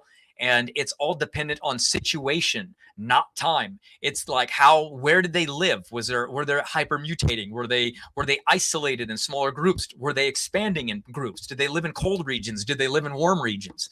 And knowing this makes it really important, because when we're looking at, let's say, flightless birds, these are all southern hemisphere birds, which means they all live down south. So when they got off the ark, none of them went north.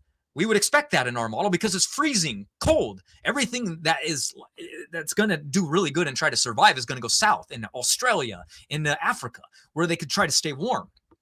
Humans didn't do it because they were inherited lands that they couldn't go to, right? Ham inherited the south, so other people weren't allowed to go in Africa. So they went into other regions, but animals didn't know any better. They just went where they could survive. So in this, we get a phylogenetic chart that's built off of the assumption of evolution being true. Then flightless birds would match the nearest landmass to them, because they would have walked from the landmass onto an island and then been isolated. So that's their assumption based on evolution being true. We would say that no, animals lose the ability to flight. There's also land bridges. So these two examples are going to refute the phylogenetic chart. Guess what? In fact, that is exactly what happened. They built the phylogenetic chart based on common ancestry being true, and that the local land mass animal is going to be the one that's the closest on the island. And look at that.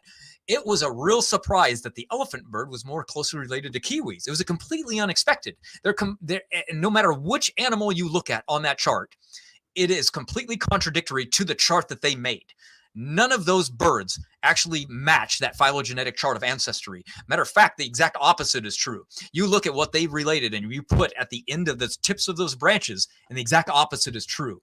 And that brings us to our next prediction, which is a novel prediction by us here at Team Standing For Truth. Donnie and I were looking here at the phenotypic diversity of people in the world. Now, remember, we would say that there was an equal distance between all people, because all people are the same age, meaning all people group formed from that group of people that dispersed from the Tower of Babel not very long ago. Evolution would predict, no, Africans were alive in Africa, stuck there for hundreds of thousands of years, or 150,000 years at least. And then later, Europeans came, and then Asians branched off. So that would make a hierarchy, with Europeans and Asians being more similar and more distant to Africans, with a hierarchical pattern of Africans looking far more similar than either of them.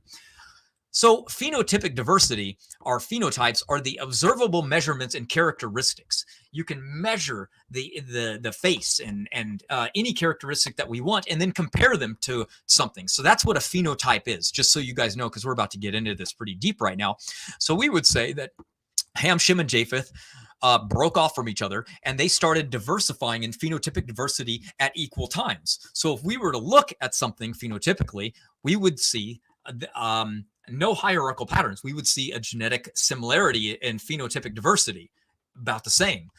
Evolution wouldn't do that, right? Evolutionary model would predict that humans arose out of Africa, and they have a problem with this, right? Because they assume that because Africans have the highest amount of genetic diversity, they're the oldest. Therefore, they would have the highest amount of phenotypic diversity to match this genetic diversity. However, this isn't the case. So they wrote, it is the key challenge of human genetics to figure out this paradox. So when we looked and we compared the different people groups, and we split them down the middle, and we start comparing, we find equal phenotypic diversity between everyone. Now, that's very unique and very unexpected for the evolutionary thing. That's why it's a paradox. It's a confusing thing that they're having to go, what can we do about this? There are differences between what they would like to call race of people. All right. But this is where the fixation index comes in. You can take the most diverse group of people, and they have the phenotypic diversity that's exactly the same in wild animals today. And they also are very similar looking.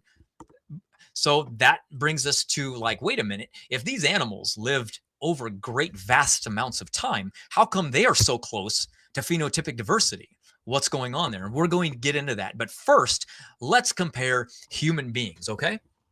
So I want you to look at the human, gorilla, chimpanzee, pongo, and then the human, right? So look at the phenotypic diversity. So you can see the humans are very, very different, very high amounts of phenotypic diversity in human beings, but not in the animal kingdom. So what's going on here? These species are all related to one another, right? So supposedly these have existed for millions of years longer than human beings, but yet they have less phenotypic diversity. That's not expected. So again, look at humans in comparison. We have the lowest amount of genetic diversity out of all these animals, but yet the highest amount of phenotypic diversity. This tells us that we're not related to them at all. The common ancestor between humans and chimps would have carried the genetic diversity capable of giving them, both chimps and humans, high phenotypic diversity capabilities. Yet they want us to believe that humans inherited it, but the chimpanzees didn't inherit that same phenotypic diversity. Why not? That makes no sense at all. We literally split. We would share the same amount of genetics that would allow diversity. So we can see that the phenotypic diversity is the same between all of these different species, including humans, right? So what does that tell us? It tells us many important things. One, that all human groups must be the same age, as their phenotypic diversity is the same between all people groups. Two, it tells us that phenotypic diversity between animal species is also the same, meaning that we all went through a recent bottlenecks and animals species formed soon after that, and not in the deep past, right? Because deep time obviously would be letting us know that a lot of phenotypic diversity would occur over millions of years. It also tells us that humans have the same phenotypic diversities between Asians, Caucasians, Africans. And this is what we would expect with the biblical account of creation, biblical flood, I'm sorry.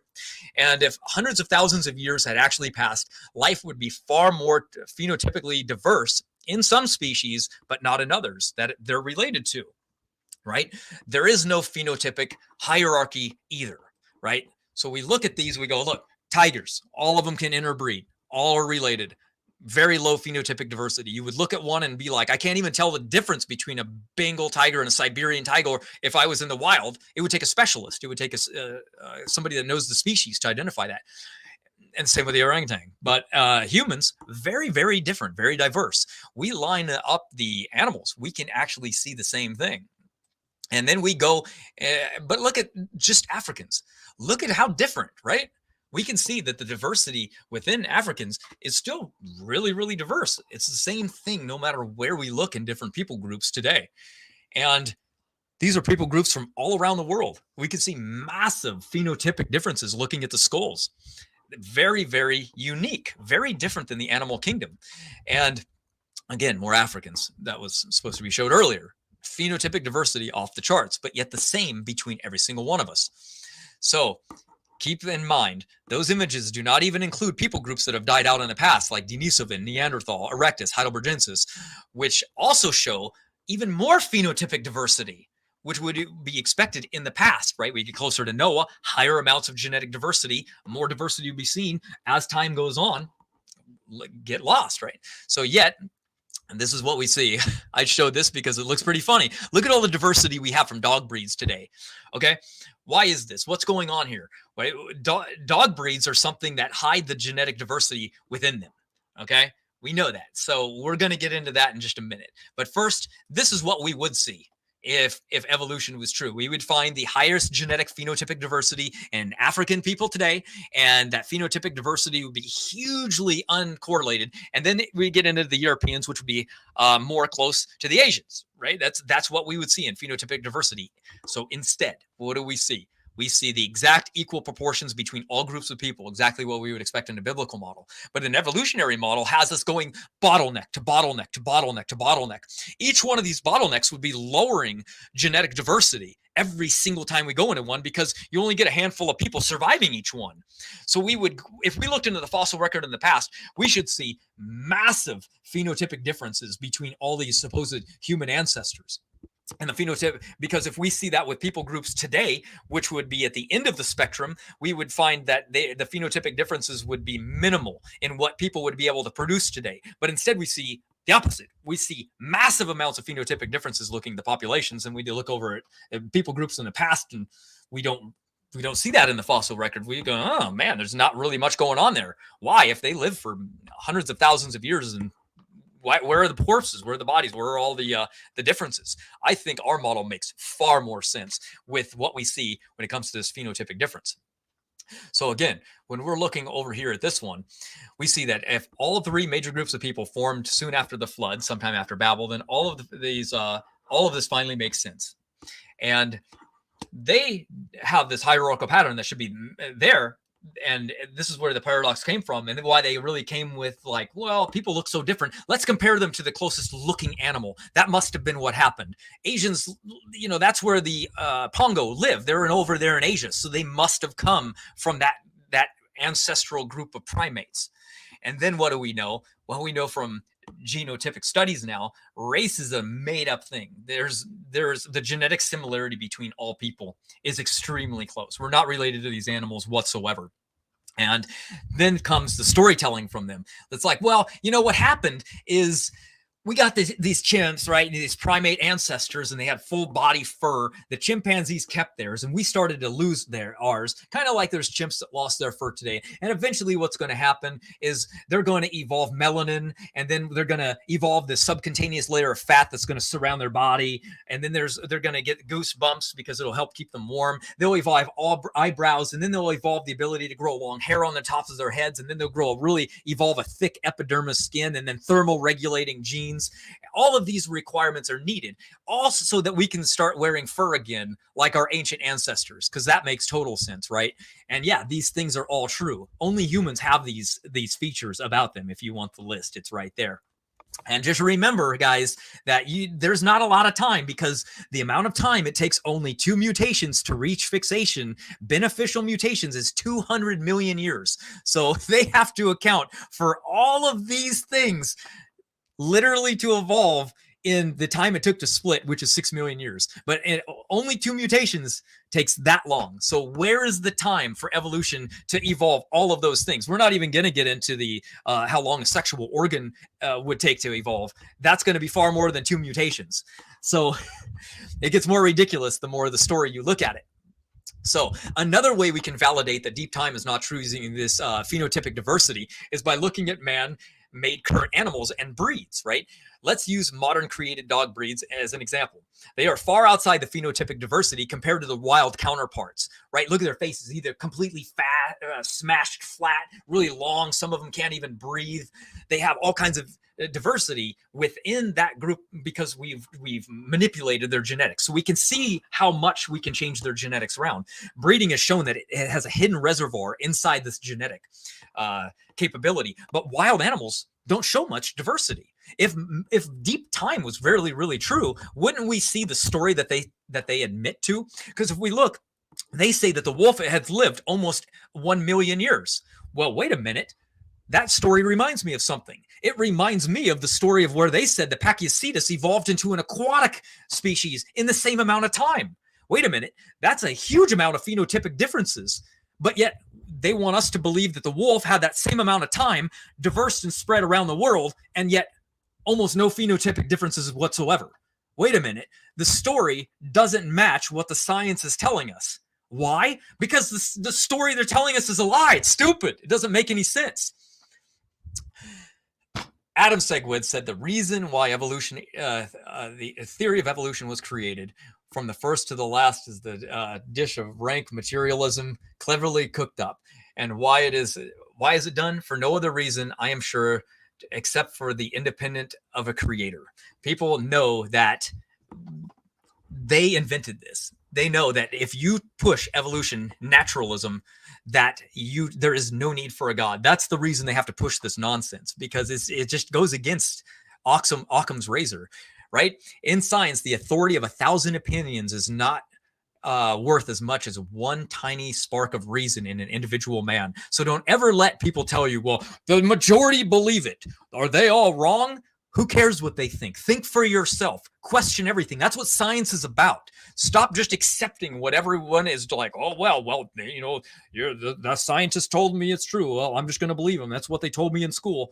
Okay, well, they're going to tell you a lot of things. You know, if you lived 1,000 years ago, you'd believe the earth is flat too. So consensus then as well. You're going to go with that same argument? Doesn't make much sense.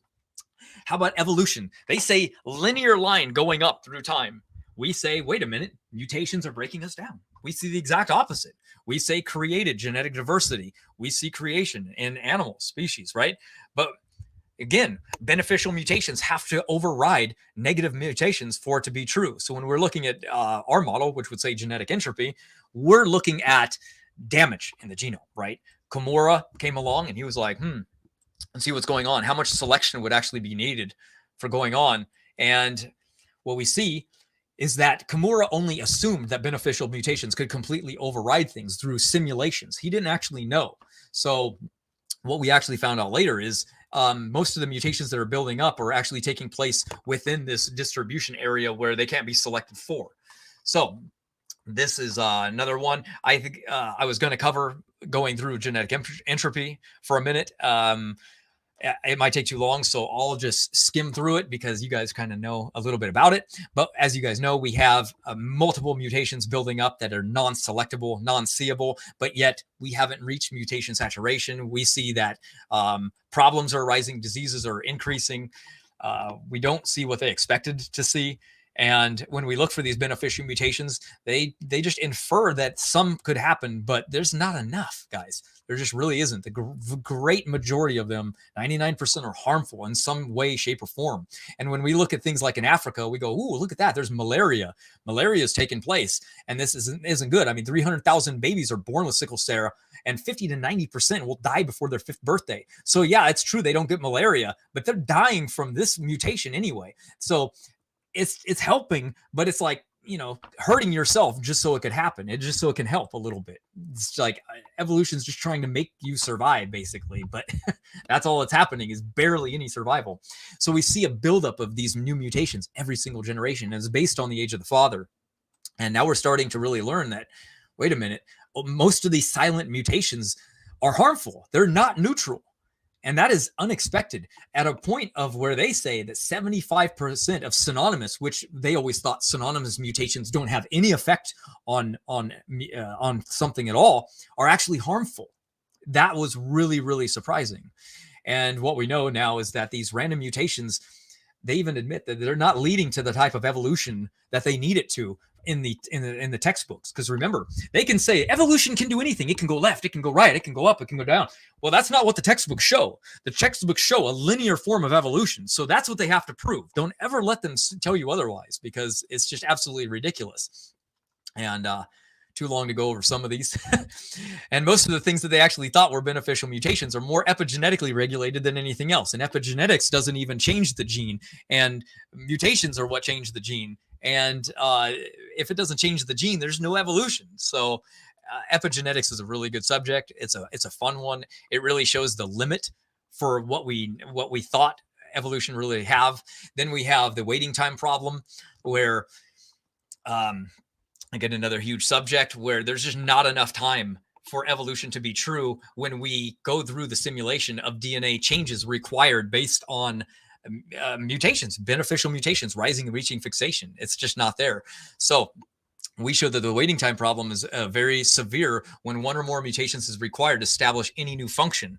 And evolution needs new function everywhere you look. If you're going to turn something into the ability to fly in multiple different organisms in every single different environment, you're going to need massive amounts of new functions to get there.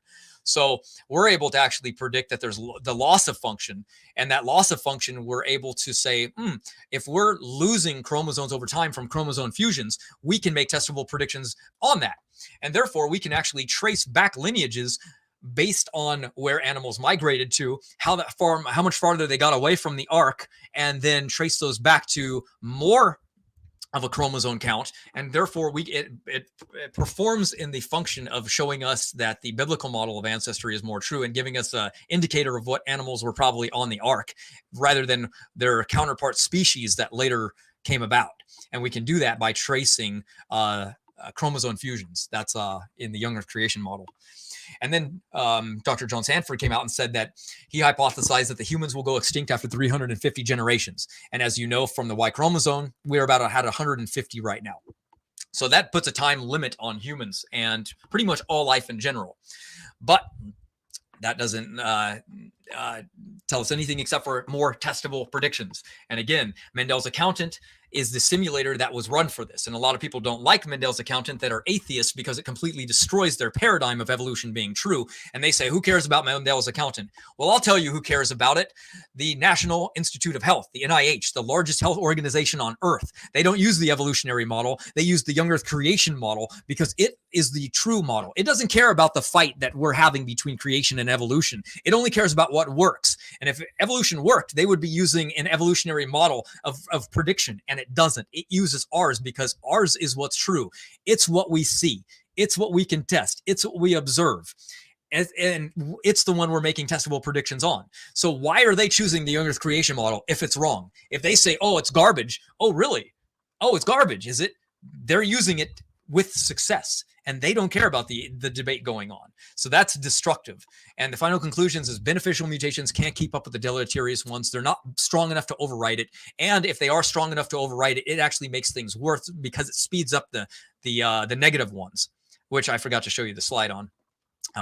But it's okay, everyone. I'll give you the the books after that. And as a reminder, we are going to be having the special creation handbook being worked on right now, and it got updated again this morning, but it will be ready in like literally probably 2 days. So be ready for that one if you want more information on genetic entropy and what we just talked about. And that book will be ready to go. If you bought it today, so be it. The interior is ready, but if you wait 2 days, you'll get the newest up-to-date model with the new cover and everything ready to go. That brings us to the next one. Genome studies confirm creation, or do the genome studies force evolution into early retirement, right? Are they a retrofitting type of thing? Because do we have genetic boundaries, or are these genetic relations that they're talking about by looking at particular areas of the genome and protein coding region genes?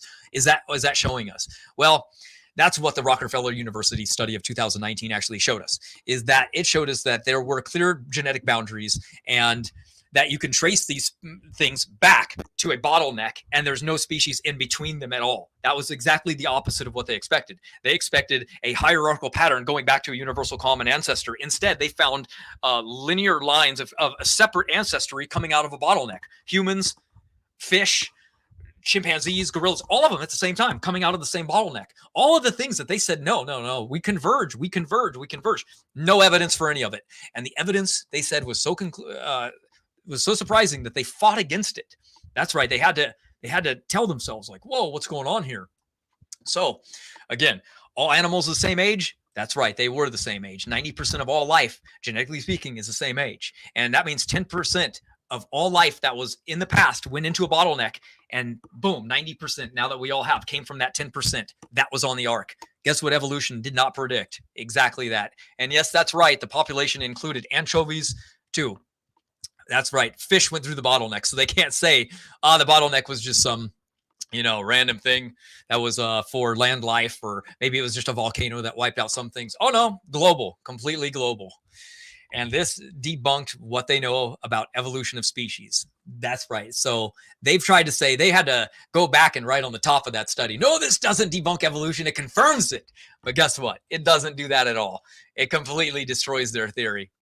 And if you want even more on that, make sure to watch the video called Genetic Boundaries on this channel. Go back. I recommend it. It's very, very powerful, because what we see are living species going back in a single line of ancestor to exactly the same species of the family, right? And then a branching out from that, exactly what the biblical model predicted. That's why phylogeny has to use cladistics as play words and games, and all they use is assumptions, right? They have to use cladistics as their word salad game to prove relation now, because that's the only way they can do it, right? They've lost everything. So now they have to use semantics. They have to go, well, we're related to apes because we are apes. We named ourselves that. So now we can say that we are apes. Oh, okay. So here's the assumptions that are based on cladistics. They require assumptions based on it. Carl Linnaeus, he based groupings on similarities of traits, right? But Darwin classified these based on the assumptions of ancestry. That's the difference. The animals stayed the same, but the lenses they used to interpret it have changed because of the classification systems and the assumption of evolution being true. What do we see? Carl Linnaeus was in many ways, none of the least of which was how he classified humans. He named humans Homo sapiens and placed them in the genus Homo. Although Linnaeus believed that humans were a specially designed God's creation, he plotted them like he would any other animal. So Linnaeus did not recognize humans alongside of apes with any idea of evolutionary link at all. He did this with the same reasoning he used to categorize all life, which is similarities that he identified with species. That is it. It doesn't mean that it's true. It doesn't mean that evolution is true. It's just like, oh, you have a hand and an arm that can do this. You have a face that's forward. You don't have a tail. You're an ape. Close enough. So therefore, people go, oh, I guess I'm an ape. Oh, I'm classified that way. I might as well be an ape, right? Here is the definition of a human. It's a human being distinguished from an animal. I'm sorry to tell you guys. That's just the way that it's going to have to be for you. A succession of even very similar forms doesn't demand common descent. It could, in this case it does, instead point to a common designer. These guys, the engineers at Chevy. Intelligent agents are free to reuse things however they want. Just like I use the same password, FluffyBunny123, for everything I do online. So the question remains open, is homology due to common design or common descent? Because the argument was so central to Darwin's case, his followers eliminated the question by simply redefining the word from simple similarity to meaning similarity due to common ancestry. They baked Darwinism into the definition of the word. Homology now typically means similarity due to common ancestry. It's a clever way to end an argument if you can get away with it, but for anybody paying attention, it's a baldly circular one. Common ancestry because common ancestry. We got a flag on the play, circular reasoning, illegal use of logic, 5-yard penalty, repeat the 4th grade. Oh, come on, no serious biologist could possibly make that mistake. Nobody defines homology that way and then uses it as evidence for evolution. Come on, people couldn't possibly be that. No. The circular argumentation is still regularly used in high school, even college level textbooks, and many a YouTube video. The surprising thing is that many otherwise very smart people didn't realize this. However, more and more people are seeing the problem for what it is. That brings us to our next one, which is, of course, the evolutionary bottleneck versus creation bottleneck, right? We would have to say that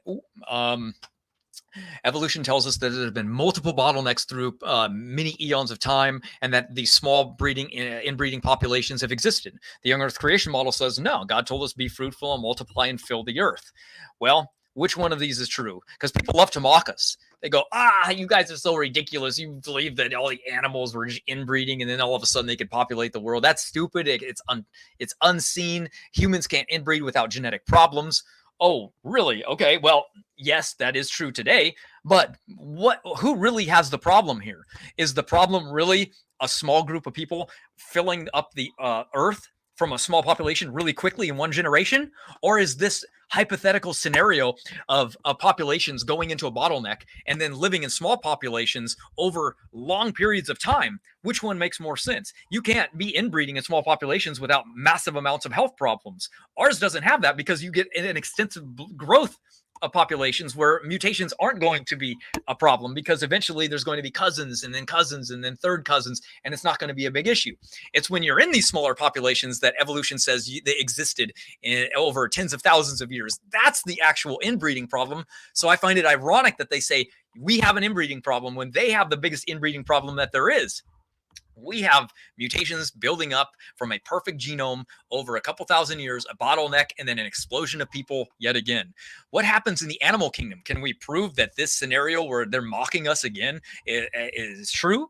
Absolutely. How about when they dropped off wild mouflon sheep and on an island and they left them there? There were only a single pair of them. They can only inbreed. What happened? Exactly the opposite of what evolution predicted could happen from two animals getting off the ark and filling up the world.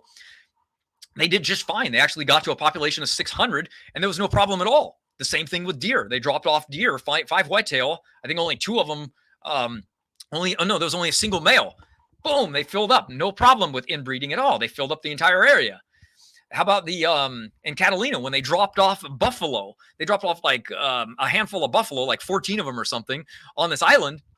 for a movie. Yeah, they dropped off 14 of them, and they exploded to 600 of them. They were like, oh my gosh, they lowered them down to 150 because they were like, oh man, this that's maintainable. We can't maintain 600 of them. They actually had to try to slow down the population growth. There is no problem with the creation model at all of putting in genetic diversity and then allowing animals to get off the ark and populate the world. There isn't. It's the same thing with human beings. Matter of fact, we know what each sequence is. And you can read this by Dr. John Sanford when he, Andrew Snelling published this with him. And you can go and read that Eve's sequence has already been done. We already know what her genome looked like. And because we base everything on function, it's much easier to say. And then we have the creation, which makes more sense. We have the story of evolution, which doesn't make genetic sense. It doesn't make inbreeding sense. It doesn't make any sense, really. Everything should be different if evolution was true, but I digress. We see what creation sees, and we know that they're not objective when it comes to this because they have a prior commitment of materialism. They cannot allow a divine foot in the door in science, because the second they start allowing this type of thing to be taught, evolution is through, and they don't want that. They have another thing. How about Darwin? Let's go back to him real quick. He predicted, based on evolution being true, that Darwinian finches would produce one new species every 3,000 years based on deep time, based on what he knew. Well, guess what? The exact opposite happened. They found that in 2 generations, literally a new species can form. That is exactly the opposite of what he thought would ever be found to be true. That's way too fast. So literally in 3.3 years, there's a new species of finch. So when we go over it, evolution says slow, creation says fast. What do we see? We see animals evolving way faster than they ever thought, ever predicted. And this is observable data. This isn't anything we just don't know. We can go down the list of different things that we know.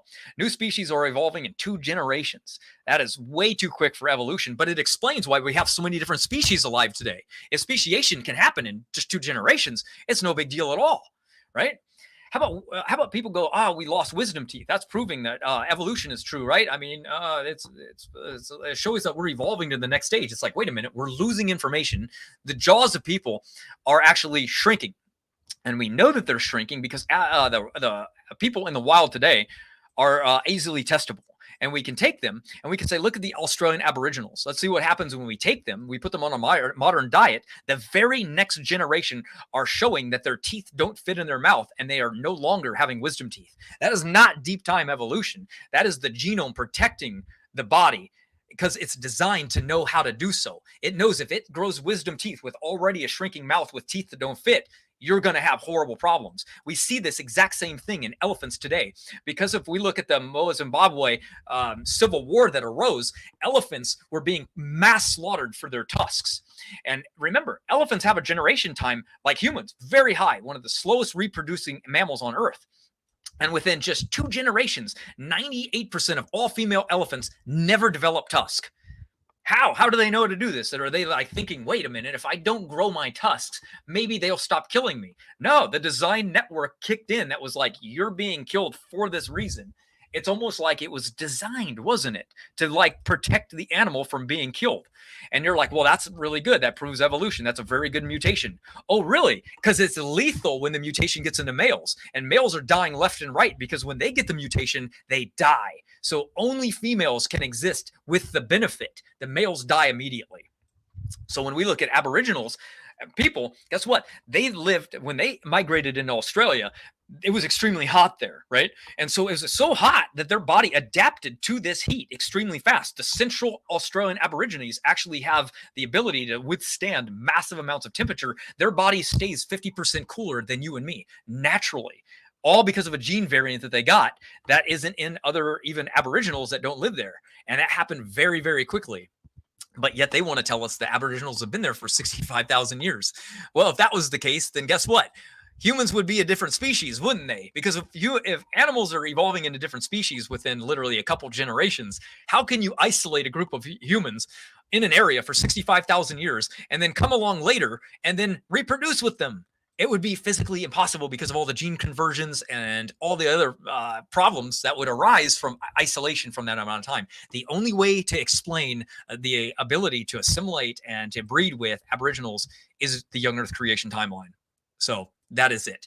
How about the Dairy Queen? This is showing us that when we look at Vikings in the past, we know how tall they were because we know when they lived and when they were buried and who they were. And literally 1,000 years ago, they were a different height. They weren't very tall people. But yet, when we look at Denmark, Norway, Sweden, the Netherlands, all of them have the same gene variant for height, which makes them extremely tall. That means that gene variant arose within literally like 100 generations and spread through all the people.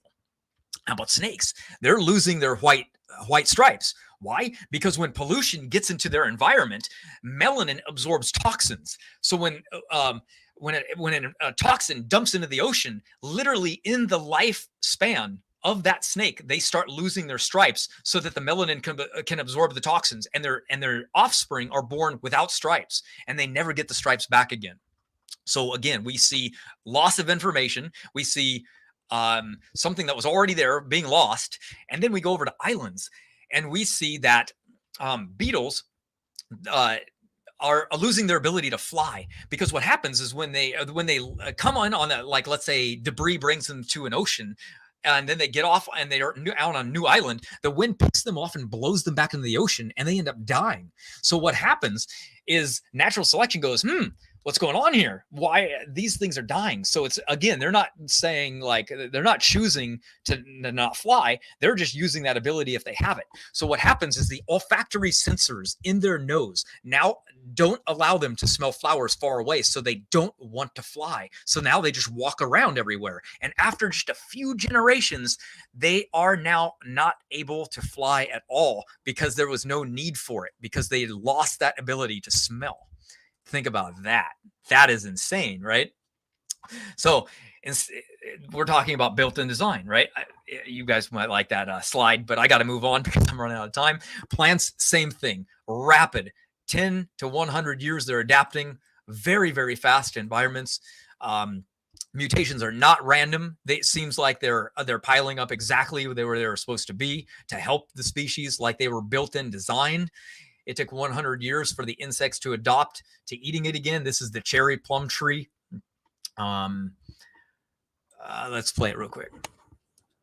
This is the black cherry, an American tree species that has spread invasively in Western Europe over the past century. And for a long time, people thought that this was because it doesn't have any native natural enemy.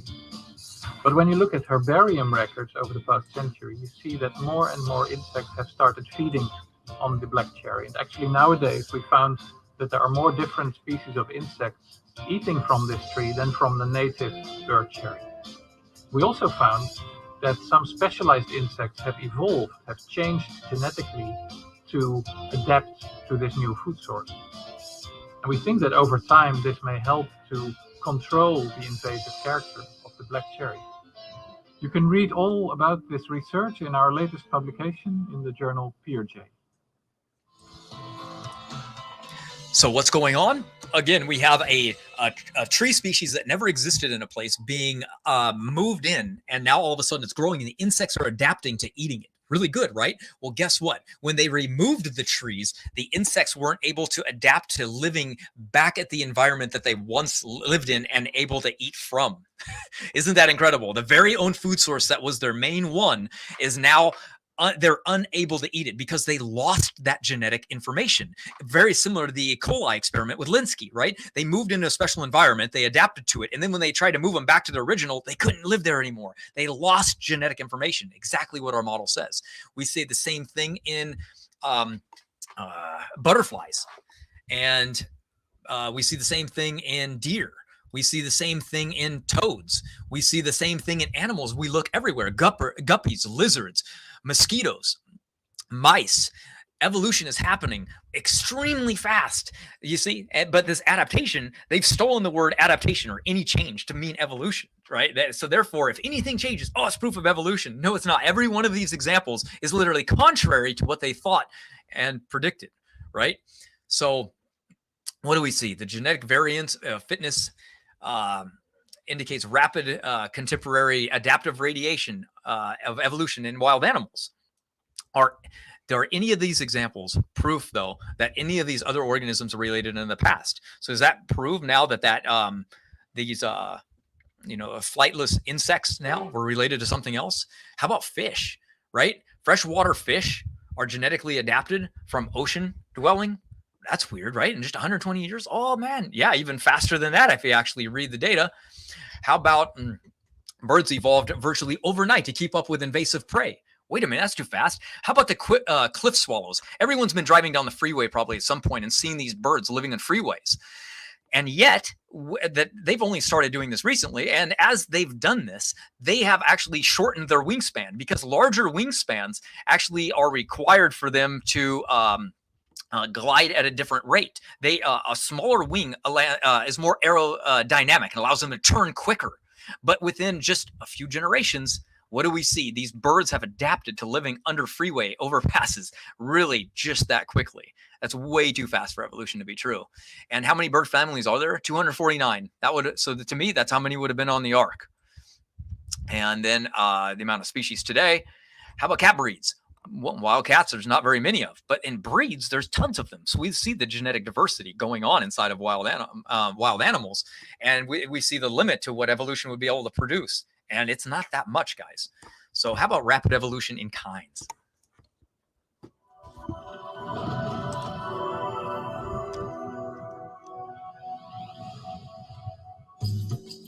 Camels and llamas, so different and living on different continents, yet able to breed together and produce young. Examples abound of species that can be bred together. Zebras with horses, tigers with lions, potatoes with hot peppers, and so on. This amazes biologists. Based on modern rates of change, new species should quickly lose their ability to interbreed with other species. So, modern species that interbreed must have formed recently and rapidly. It's amazing that camels and llamas, though separated by oceans and thousands of miles, came from the same parents in relatively recent times. Then we could understand how a single pair of cats could produce all known cats. Today, crossbreeding between domestic cats and wild cats, between cougars and leopards, between lions and tigers indicate that all modern cat species are the same created kind. The original cat kind carried all the information necessary to build the variety of cats we see today. So how could such major changes have arisen so rapidly? This is a mystery to biologists. Squids are shrinking. Birds are migrating. Lizards are getting blown away by hurricanes. The signs are everywhere. Animals are changing. But few people expected it to happen so fast.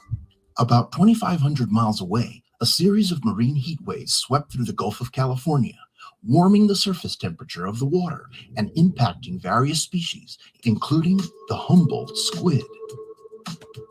Humboldt squid are also known as jumbo squid because they grow so large. They can be 3, 4, 5, even 6 feet in length. Fishers in the Gulf of California were the first people to notice that something had changed when they stopped catching the Humboldt squid. When the scientists arrived to study this situation, they found that in fact the Humboldt squid were still there and in some places more plentiful than before. What had changed was their lifestyle and their body. These were not immature or juvenile squid. They were Humboldt squid at full size, reproducing and carrying out their lives in half the time they used to. Dr. William Gilly and his team measured the squid they caught and found a reduction of 50% or more in their body size in response to the stress of the higher water temperatures. This adaptation is known as plasticity. Plasticity is already built into the genome of a species. It's already there. From the warm waters of Mexico, we travel to the frigid north to study another example of plasticity, behavioral plasticity, in the feeding patterns of this Arctic bird. I think we're all familiar with that iconic climate change image of the polar bear stranded on a shrinking iceberg. But if you could look beyond the bear to the edge of the ice, you might catch a glimpse of a tiny seabird called the little auk or dovekey. Dovekies feed along the edge of the ice floes where there are a lot of plankton, and that has been their strategy for thousands of years. It worked just fine until the ice floes began to shrink. and retreat farther and farther from the islands where the dovekies breed. And you can imagine, as that ice gets farther and farther away, the dovekies have longer and longer to travel to reach a place where they can get food for their offspring. And they have long been predicted to be an early casualty of climate change. French scientist David Grimley and his team placed transmitters on the birds and wondered how long they would need to fly to their usual plankton meal, which was now far away at the edge of the retreating ice. So when they gathered around to collect the first batch of data from their transmitters, they were astounded, because instead of flying an hour, the dovekies had been in the air for less than 4 minutes. David and his team realized that the dovekies had found a new food source right on their very doorstep. At the mouth of the fjord, where the milky blue meltwater from island glaciers was slamming into the dark, cold currents of the Arctic Ocean and creating this place of plenty for the dovekies to feed upon the stunned plankton. The dovekies continue to thrive by being flexible enough as a species to switch up their traditional feeding patterns and adapt quickly to a changing environment. Plants and animals all over the world adapting their behaviors, sometimes changing their bodies, sometimes even evolving in response to climate change. We can take inspiration from plants and animals in terms of our own response to the crisis. After all, if a tiny lizard can evolve in response to climate change, then it stands to reason we can change some of the behaviors that are bringing it about. Just so many examples, time and time again, of this rapid adaptation that was never predicted by evolution. And so we've run out of time, I guess. So I'm going to have to skip junk DNA, mutation, saturation, longevity, genetic potential, vestigial organs, leftover remnants. We're going to have to stop on chromosome 2 fusion, races. But one thing that I do want to finish up is predictions. And we have 3 novel predictions that are going to be made right now tonight that I'm going to break down real quick. We are going to say that ancient mummified Egyptians, animals and people, are going to have fewer mutations than people alive today, going back and making predictive power based on the young Earth creation timeline. Meaning, if evolution is true, they wouldn't really have very many mutations different than us today, because obviously, they only lived a few thousand years ago, so not a lot of mutations will be there. But in our model, it was this is almost 4,000 years ago, right? So they're going to have a lot of mutation differences from us. Another one is ERV knockout prediction, the more beneficial than not, and fewer orphan genes in Africans and the Khoisan people. And the reason why is because if we're going to make predictions based on these things, if we see going backwards, ERVs we're going to say have function. And these functions are going to be more beneficial than the detriment that they actually bring. And as far as orphan genes, we know that on a study that was done with flies, where we forced them into reproductive isolation, and we took younger species, our flies, and we forced them to breed and produce offspring, they eventually lost their orphan genes. So that would mean then, if Nathaniel Jensen is right, then what we would do is Africans are actually reproducing at younger rates, then therefore they should have less orphan genes within them as a human population. It only makes sense, right? The only caveat with that would be is that the fruit fly study was done on flies that were very adolescent. I'm not sure around puberty age, so I'll have to check that one out. But regardless, what that would mean is that if Africans have less orphan genes, it'll show that human beings didn't come from Africans. It would mean that we branched off with them. So it would clarify multiple things of our model. So again, if we're wrapping this all up, we explain genetic diversity better, we explain genetic similarity better, we explain mutation rates better, we explain human origins better, we explain phenotypic diversity better, the fossil record better, bottlenecks, human migration, inbreeding, population growth, history, junk DNA, disease better, vestigial organs. We make better testable predictions. So when I see clowns like, other people, atheists over here, just saying, I don't see any evidence at all, I don't see anything, they're just looking through the lens of I don't know what I'm doing there. It's not playing. They're just looking through the lens of what they want to already believe to be true. I recommend people reading Replacing Darwin and Traced. They're advanced books, but they're a good reflection of what the young Earth creation model is. I wanted to thank Discovery Science for the videos that I popped up and used, those little cartoon ones, which were fun. And now we can get into questions. You know, 2 hours ago, brother, you took one big breath and then just 2 hours straight, nonstop. Very impressive, brother. I told you, coffee does the trick, doesn't it? Yeah, I never have caffeine, so it's good. I needed it. Great endurance, brother. I know how it feels. A couple of weeks ago, I did an ERV presentation for just 2+ hours straight, one breath, one coffee, and it's like a workout. It's a marathon. So I only got through half. Right. I know. We're going to have to do a part 2, guys. Sometime after the conference, what we will do is a Genesis genetics part 2. Because this was epic. Carmine says Matt Man is a top 5 presenter. Amen. I agree. Thanks. Very engaging presentation. The passion, the energy, not one moment of being boring. So much great, irrefutable evidence. Matt, I know we're putting all this together in a book. You also mentioned the special creation book. So yes, to the audience, that is, I would say, a few days away from being ready for release. It's close to 300 pages. And there we go. The expanded and updated edition. So I've got our book designer, Benjamin. He does fantastic work. He does all these original designs for us. He did the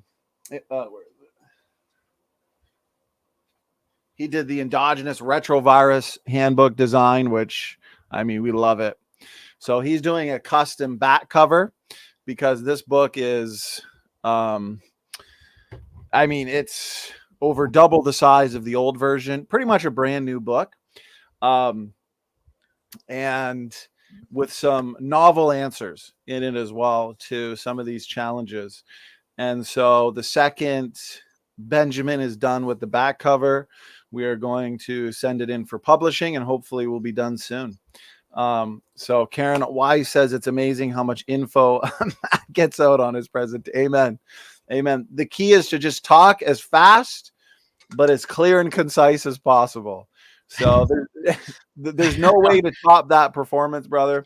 Great job. I told the audience, you know, this conference would be comprehensive. And so far, in just the 3 sessions we've done so far, we're looking at over 6 hours. And we're just getting started. You know, the fun is just getting started, Matt. This is only day 2, session 3. So God bless. This was a great stuff, brother. You know, and I love how well-rounded it was. You know, you touched on so many different topics. You know, some topics that I'm going to touch on as well in my presentation tomorrow night, pertaining to, of course, ERVs, chromosome 2 fusion, so on and so forth. I love when you pointed out how, you know, these evolutionists, the critics, they're so unsophisticated. They're so sloppy in their responses, right? So weak in their responses. They'll typically just say, because they know deep down inside they don't have a sophisticated rebuttal or counter to what's being said here. So they'll say, well, I'm just going to go with the majority, right? The majority opinion argument or the consensus argument. I love how you just said, listen, okay, think for yourself. Who cares what the majority says? Okay, the majority has always been wrong for the most part.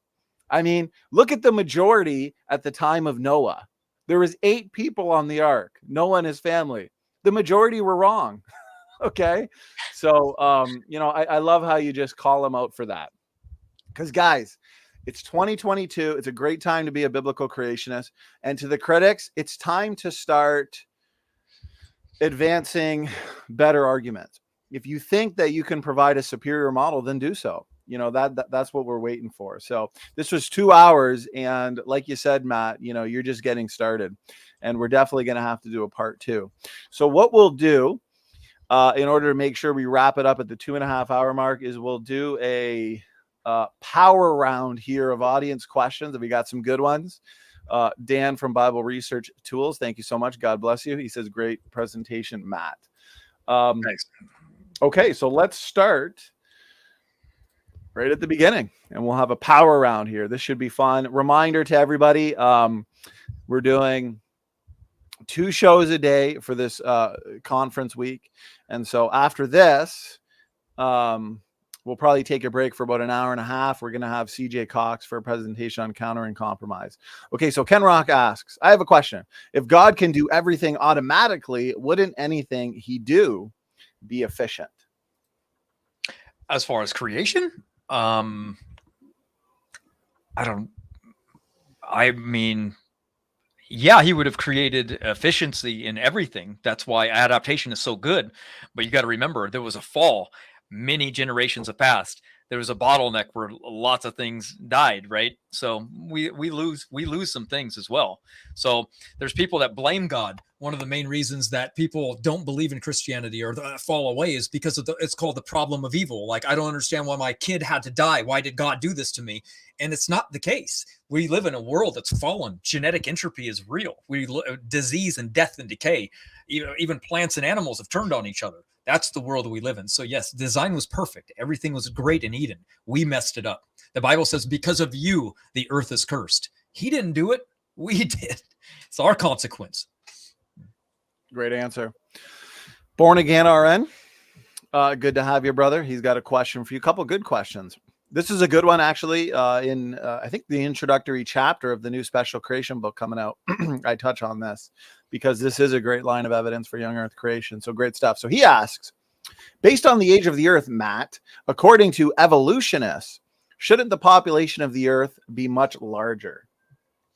Absolutely. The population growth curve shows that humans populate at a very, very fast rate.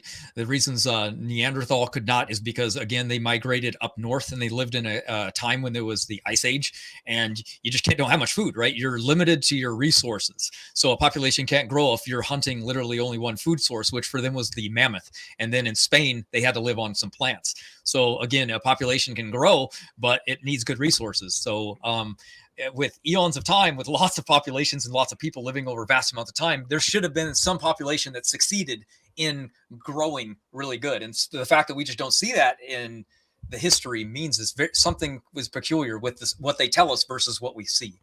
Right. Yeah. Right. And if I could add one little thing, you and I constantly talk about genetics, levels of diversity. And so this goes with, population growth, the fact that if evolution were true, and we've been evolving for millions of years from, Australopithecine-like ancestors up to Homo habilis, up to Homo erectus, who lives on the planet for, 1 million plus years. And then eventually from Homo erectus, you get all the different human variants, including Homo sapiens, right? Well, we would then expect high levels of genetic diversity. That's millions of years of mutations accumulating, mutations adding genetic diversity. But yet, what do we find today, Matt? Humans have incredibly low genetic diversity. Well, wait a minute. What's up with that? If deep time evolution is true, why are we so uniform? Why are we all 99.99999% similar? Well, from the biblical starting point, God creates 2 people, Adam and Eve. Right off the bat, that restricts genetic diversity. And so what do we expect? Today, low genetic variation in humans. And that's exactly what we find. Fits perfectly. So, again, great time to be a biblical creationist. So, all right, here we go. Doki Doki Bible Club. The man with the plan. Thank you so much, brother. And I know it's a busy week with the conference. So I do want to thank all of our awesome mods in the chat. Also, reminder, the Standing for Truth official podcast. We just added, I think, 4 or 5 more episodes to the Standing for Truth podcast. So definitely check that out. And here we go. Matt, did man really live? This is one of your favorite topics, brother. 900 years, like Genesis says. Absolutely. When we look at what Scripture was saying versus what evolution says, like they say that humans only live half as long as we do today. Maximum, like 20 years, 15 years. That's not very long, right? But we say the exact opposite. They live for hundreds of years. So we would say that genetics plays a factor in this, right? So when they first started doing genetic studies, they said, it only makes about 10% of your lifespan. And then pretty soon it was 20%, and 25%. Now it's 35%. They're realizing that genetics plays a huge factor in how long we live. And now we know that, check this out, when we use CRISPR, which is a gene editing software, things live 25% longer when we alter even a single gene. That's right, one gene in a mouse allows it to live 25% longer. But wait a minute, that's going back in time to a more pure genome, exactly what we said, right? So they said, well, soon humans will be able to live for 1,000 years. What model makes that prediction? What model says that? That's why it's a paradox in the evolutionary model, why we age, like what's going on. For more on that one, I recommend people watch the video Evidence for Man to Live to 900. That's highly detailed and got an entire book on it even. It's dirt cheap, $4.53. So yes, people lived a very long time. Genetics shows that the potential is within us still to this day. So, I mean, what else can you say? You can't deny it when people are literally admitting that it is true. The geneticists want us to live longer. They're called transhumanists. They're like, we can fix the genome. We can live like we used to. We can go back in time to the pure genome. What is that? That's the exact opposite of evolution. They're saying we didn't live long. So if you remove the mutations, should we literally be living half as long? Come on. Good question. So what happens when the evolutionist says, but Matt, man is living longer than we have ever lived in the history of mankind. So, what are you talking about? Let's pretend I'm the evolutionist. How would you respond? Yeah, lifespan and genetic potential are different things. We live in a world today that's very easy. We can improvise. We can come over and put people in a hospital and keep them alive and going. The genetic potential was always in people, but life was so hard. Disease was everywhere. People were dying at young age. They were going off to war. It's not that the genetics wasn't there. It was that life was bad. It was hard. Right. And because of medicine and taking care of each other, the average lifespan may have increased, the average, but the ultimate lifespan, how long man can live, has not increased at all. So what that means is, right, Matt, quality of life, just because the average lifespan has increased, well, a lot of times, the quality of life is not so good, right? Because of, how older people may be living longer in the first place, while compared to the biblical model, as you're pointing out, especially with genetics. Can you touch on the, is it the antioxidant called superoxide dismutase? And I'm not sure if that's the one that relates to lobsters and how they have more of this specific antioxidant that allows them to actually live to 1,000. Can you touch on that? Yeah. We have 3 metabolic enzymes inside of us that are not functioning as much as they should be because of, again, genetic entropy. We have less methylation factors, MTFR. So what happens is, if we look at the metabolic production of something like superoxide dismutase, glutathione peroxidase, glutathione reductase, and catalase, these metabolic enzymes break down or catalyze the most damaging thing inside of our body, which are free radicals, oxidation. They break them down in segments based on how strong the liver is and how well it's functioning, and extract it. So if we lived in a world that was cleaner, more pure, eating better, and had better genetics and had a more functioning metabolic system, we would live longer. For example, lobsters. Lobsters still have a highly functioning superoxide dismutase, which is a metabolic enzyme in their liver, and they break down things in a different rate. Therefore, they live much longer, like 250 years. They never stopped growing, so they found one that was huge. They killed it and they ate it, of course. But one of the things that made them do was like, wow, why are they living so long? So they kill young ones and they realize, wow, they produce much more of this metabolic enzyme. So when we look into the past and we see humans did the same thing, what does that tell us? It only tells us one thing. Humans had the ability to live longer genetically, biologically, and metabolically. That's it. Amen. Well said. Well said. And we've had lectures from you on this topic. You've had several debates on this topic. Did man live to 900? It's funny because the evolutionists, they want to scoff at that concept. But every time you've done a debate, on this topic, biblical longevity, they have not been able to refute your points. They have not been able to counter the science. And we've been doing in 2022 an evolution debate challenge series where, as a team, right, we all have our different expertise, and you have been taking up those that are willing to debate that topic of biblical longevity, but not many evolutionists have actually stepped up to debate you on that. So, which is funny because you told me a long time ago that James from Modern Day Debate couldn't even find a creationist to talk on the subject. And now they won't even take it. It's one of our most powerful and irrefutable positions that they just can't counter the data. It's funny because they were so bold and going, why can't nobody defend this? Come on, bring it on. And then I step in there and now no one wants to do it. And Karen Weiss says, I want some lobster now. Yeah. So exactly. Don't bother. Oh, sorry. No. Go ahead. Don't buy superoxide dismutase online and start taking it. It doesn't make a difference. Your liver, your hydrochloric acid of the stomach breaks it down. If you want to actually produce more, take an herb. These antioxidants, the potential in our genomes with a lot of these broken longevity genes going back in time, less mutation accumulation. So this whole argument that says, man's living longer than they ever have, in the history of mankind. No, the average has gone up, yes, but the maximum possible lifespan has not gone up. Okay, take this point of most accumulating genetic damage back to a point of least accumulating, mutational load. That'd be a point of perfection, a point of increased lifespan. So it's pretty basic, but unfortunately, a lot of the evolutionists are willingly ignorant. So, okay, let me get the next question up here. This one comes in from Michael Hu. Question for Matt. Has there been any similar observations for plant genetics? Are they capable of telling us specifics like our genetics? Plant genomes are actually much larger than ours. Huge. And that's because they're rooted into the ground. They can't get up and move like us, right? So they have to be much more diversified or else they die. So the genetics of plants are very unique and kind of more specific just to them. And they don't really roll over into human beings very good. So no, that's why we mostly test worms and mice, because their genetic makeup is much more similar to what would happen inside of us. And they've tried to roll it over into plants, but just doesn't really work. Awesome. Appreciate that. Okay. Next question that comes in. Let me see here. Here's another one from Born Again RN. Lots of good questions. Question for Matt.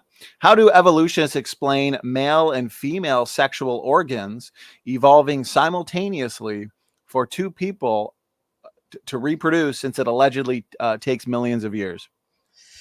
That's a question for them, because that's one of their problems. That's a paradox for them, that they have to account for literally multiple organisms. Look at sexual reproduction versus asexual reproduction.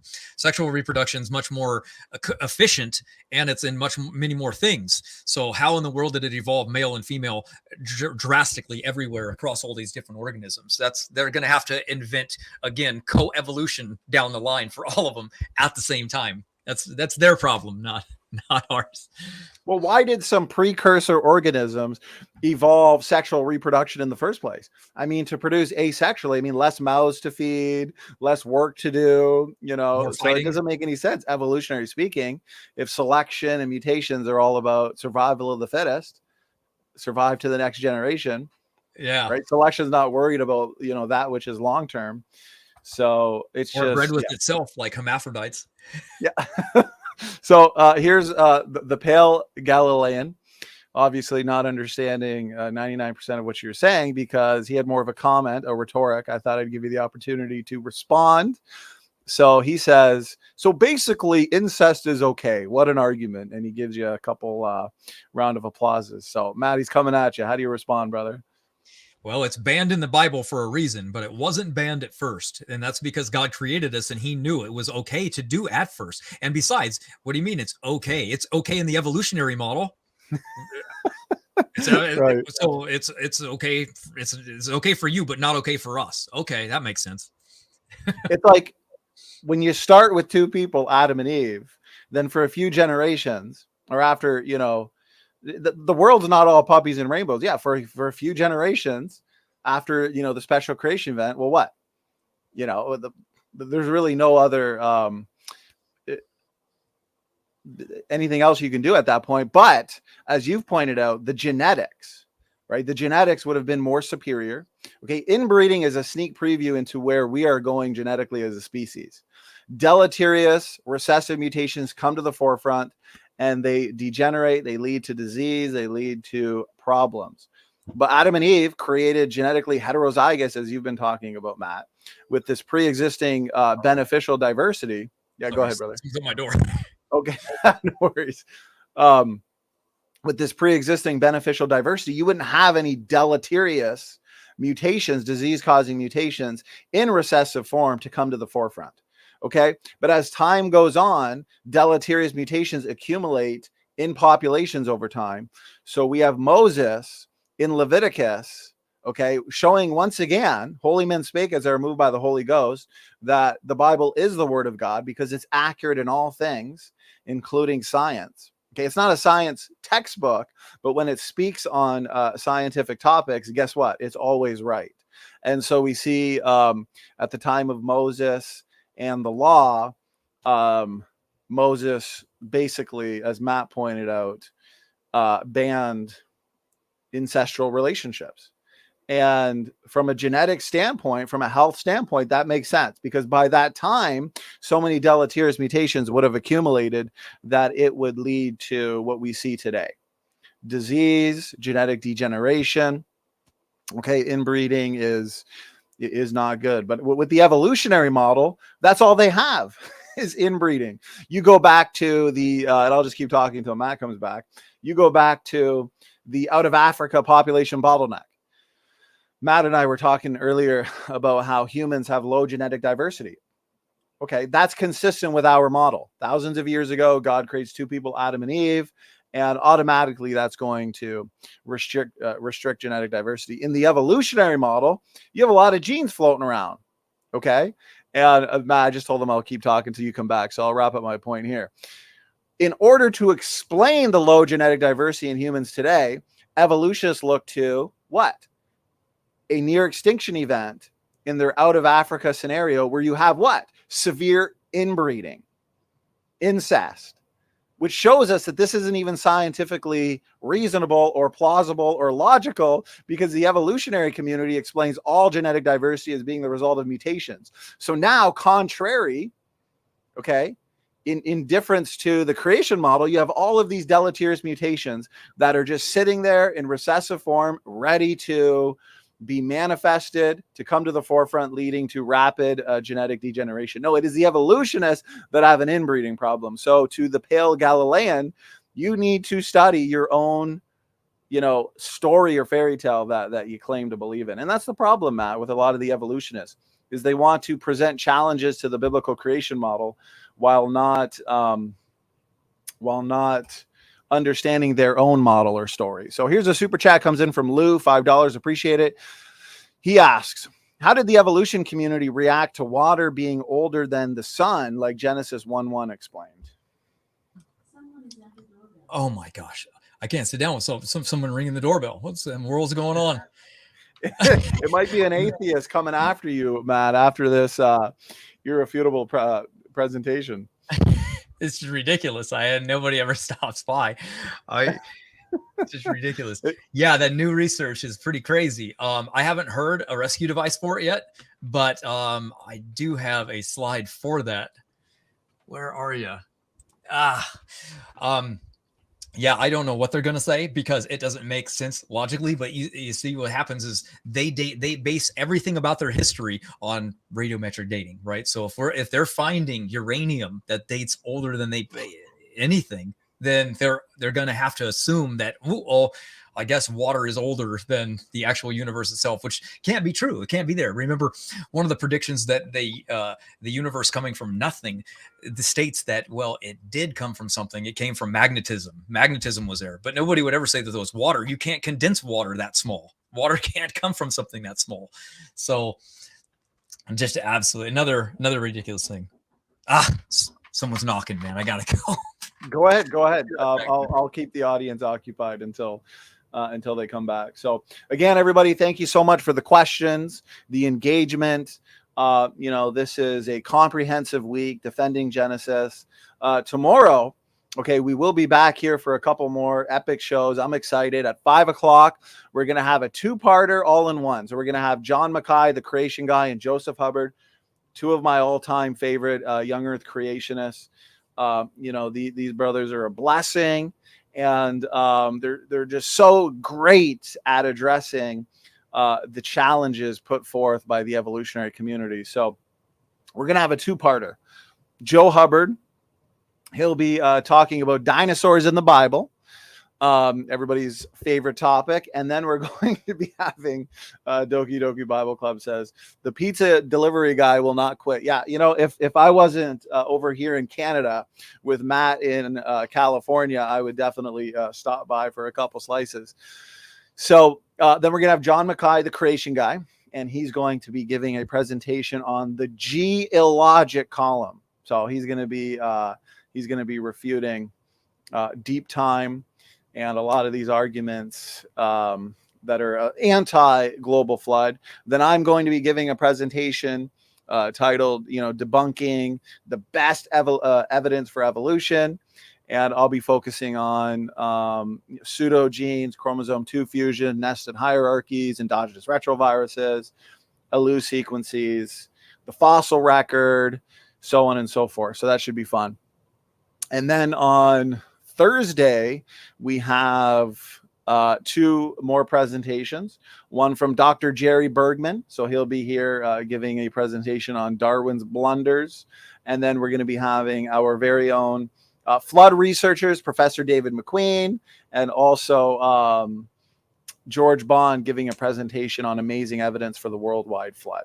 So hopefully Matt is okay. There was a knock at the door, or his doorbell went off. And I'm a little concerned because he did just give an irrefutable presentation for over 2 hours that I am sure it was guaranteed to offend or trigger some of the atheists and evolutionists. So they may have tracked him down. And, the Aaron Ra's of the world might not be too happy. So let's keep our fingers crossed that Matt is okay and he'll be back with us shortly. So Born Again RN says Matt got raptured. Yes, could be the case. The scary thing about that is we've all been left behind. So unfortunately, we're not doing something right.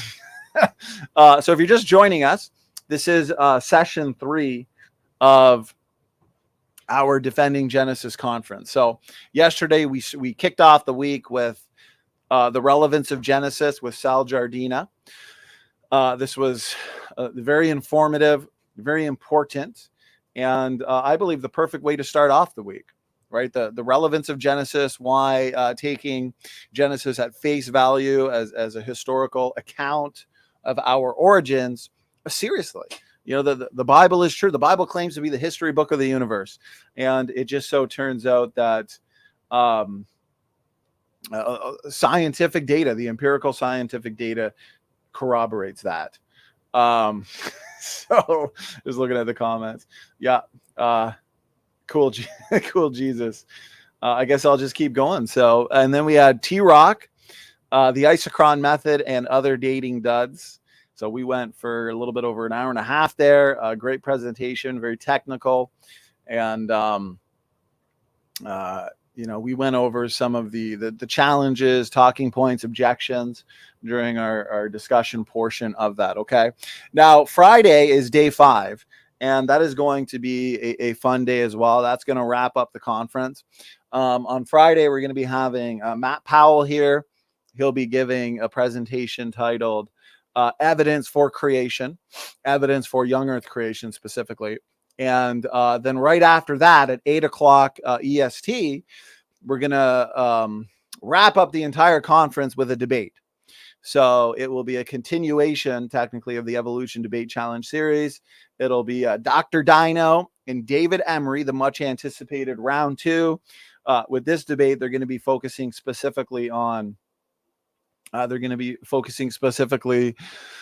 macroevolution.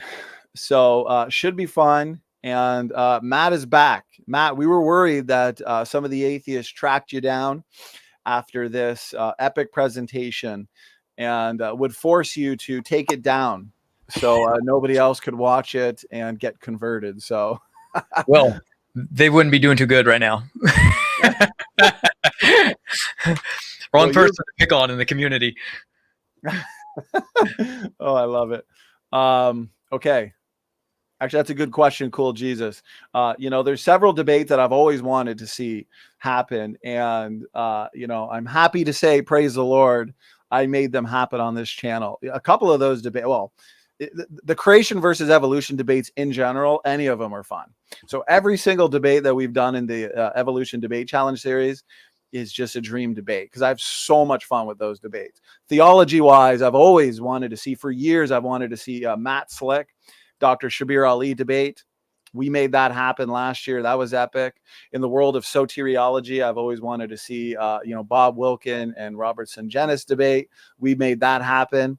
And we got an epic debate coming up between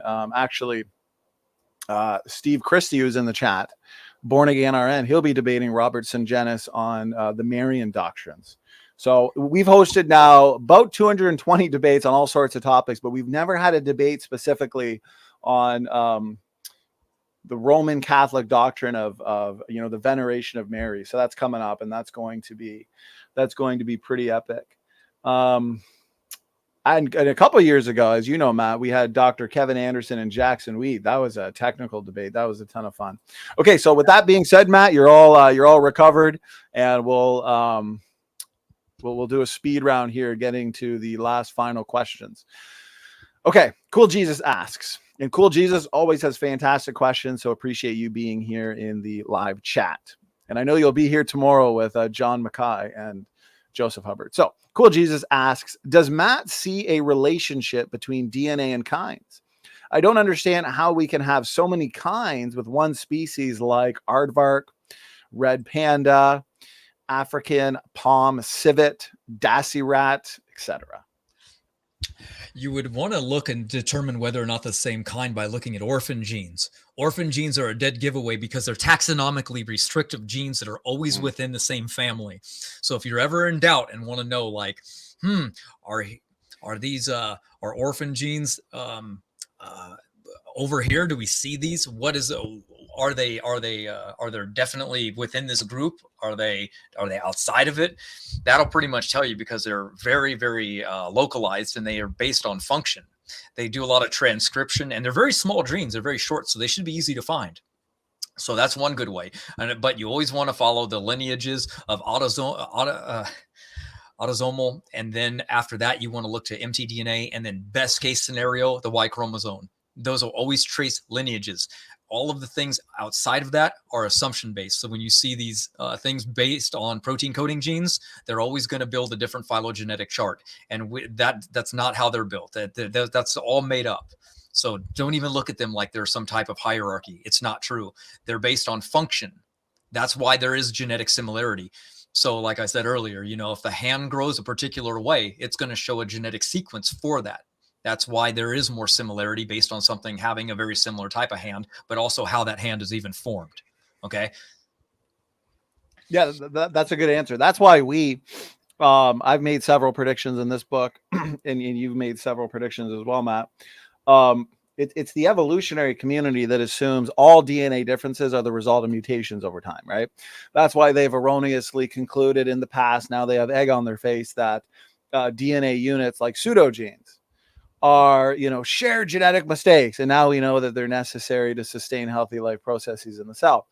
But, these so-called, quote unquote mutations that cross kind boundaries, that form hierarchical patterns, it's the evolutionists that assume those really are mutations. And this is where my predictions come into play in my Endogenous Retrovirus Handbook, Matt. And you've made some fantastic points and predictions on this as well.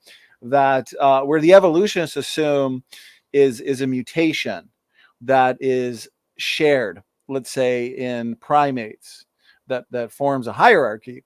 We're saying, no, this is not necessarily a mutation if it's fixed, for one, right? So where they say it's a shared mutation in an endogenous retroviral-like sequence between humans and chimpanzees, that means that it's fixed.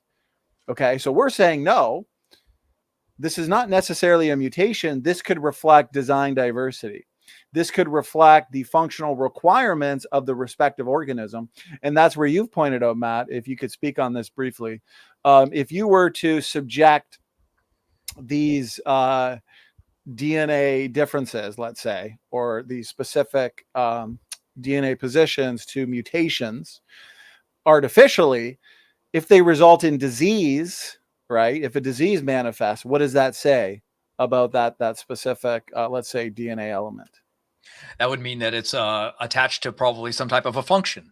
Right. So, a matter of fact, you know, if you're going to get a single nucleotide variance in a particular region and it causes a mutation that affects your liver, you go, oh man, this must do something in the liver that we don't know yet. It must have some beneficial function there, because when it mutates, it affects your liver. Kind of like when we get a mutation in the PAX6 gene and it affects your eyes. Before we would have ever known what the PAX6 gene did, we would know that it has something to do with the eyes. Right, exactly. And one last thing I want to add, I'm going to be touching on this tomorrow. Matt, you constantly hear the evolutionists say, well, you know what, if God created distinct kinds, okay, what are the limits? What are the limits in this change? And as we point out, Matt, if God created created archetypes and then the archetypes, and they were heterozygous rather than homozygous, well, that means we get adaptive episodes, we get changes over time through what? Shifts in heterozygosity, which is a state of more genetic diversity, to homozygosity, which is a state of lesser genetic diversity. So over time, the more shifts in heterozygosity to homozygosity that occur, species hit walls because there's less allelic variability, okay, to be called upon for change. Doesn't that make that's genetic limits that God has front loaded into the original created kinds? Because there's only so many shifts in heterozygosity to homozygosity a creature can take. Isn't that right, Matt? Exactly. And that's what we keep seeing. We watch a species form, and every time that species is formed, there's less information that's there. They can say, oh, well, it'll roll back. Well, it would only be able to roll back if it breeded with something else that was heterozygous again. But if it keeps losing and keeps getting more homozygous, that's why we run into the cheetahs today that are almost extinct. That's why conservationists exist in the world. How come so many species are going extinct and conservationists keep trying to save them and without much success? It's because if it was able to save them, we could, but they're losing them. We're losing them left and right genetically. That shouldn't be true if evolution's real. Right. The cheetahs have a lot of homozygous loci. Conservationists are worried about them. Their sperm is degenerate. They're down to like 7,000. So Cool Jesus says, I understand what Matt was saying. My point of tension is some kinds have lots of genetic diversity. In brackets, there's more species within what we would say is the same kind. Let's say the felid kind, right? You've got what? Jaguars, tigers, lions, house cats. That we would say originated from a more heterozygous cat archetype, where from those pre-existing DNA differences, you get all the felid variations today. Same with the canid. But some have little diversity, one species only. Maybe the platypus would be an example of that, perhaps. What are your thoughts on that, brother? Yeah, it could...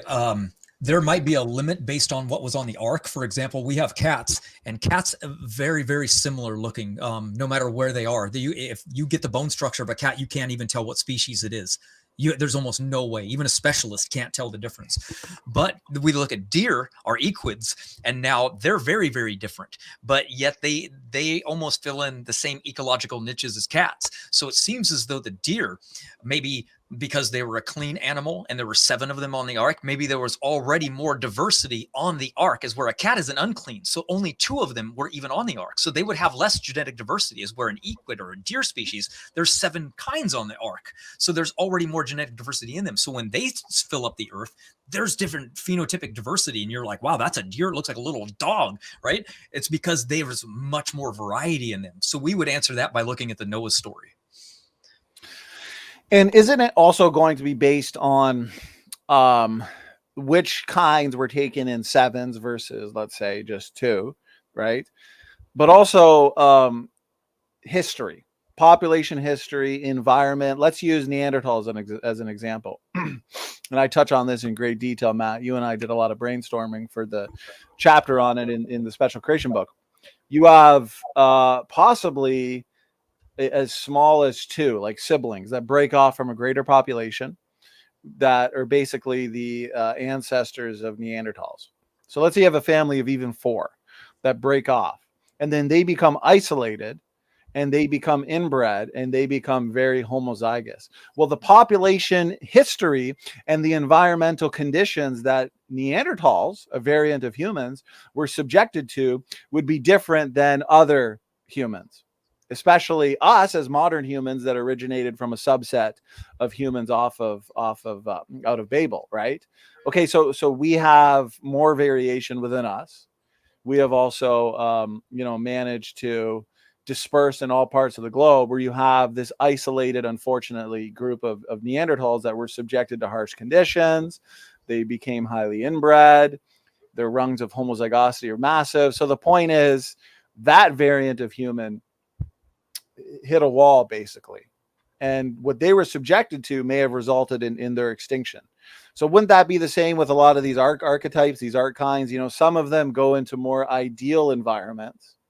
They have more of what you could say, a healthy population history, where other kinds, unfortunately, may have gone into harsher environments that did not allow for the manifestation of that pre-existing ability to diversify. Can you speak on that? Does that make sense? And what are your thoughts on that? Yeah, we're going to have species of all different kinds. And humans are no different. So always remember that. We don't know exactly the amount of genetic diversity that was in Noah, but if he was only 10 generations after Adam, that's not a lot of time. And so massive amounts of genetic diversity would be in humans. And that is kind of what we see. When we even look in the fossil record, look at that massive genetic phenotypic differences even in the skulls that we find, right? And we're saying that, yeah, they're people, right? And wow, that's a lot of diversity. We have massive diversity even today. So our model best explains these differences. They explain why we're all so similar and yet massive amounts of differences, and it explains the animals that we see. So that's why I really like the phenotypic diversity in comparison with the genetic differences, because genetic differences are subjective based on time and environment and population size and where people live. There's a lot of variance, but phenotypic differences really kind of explain the discrepancies of evolution, especially when it comes to deep time. Because if you can turn a dog into a whale in 1 million years, then what about all the other species that are identical that they've said live longer than 1 million years? Why is stasis everywhere? That should be the main question. Stasis, millions of years in multiple species everywhere we look, all the different animal kinds.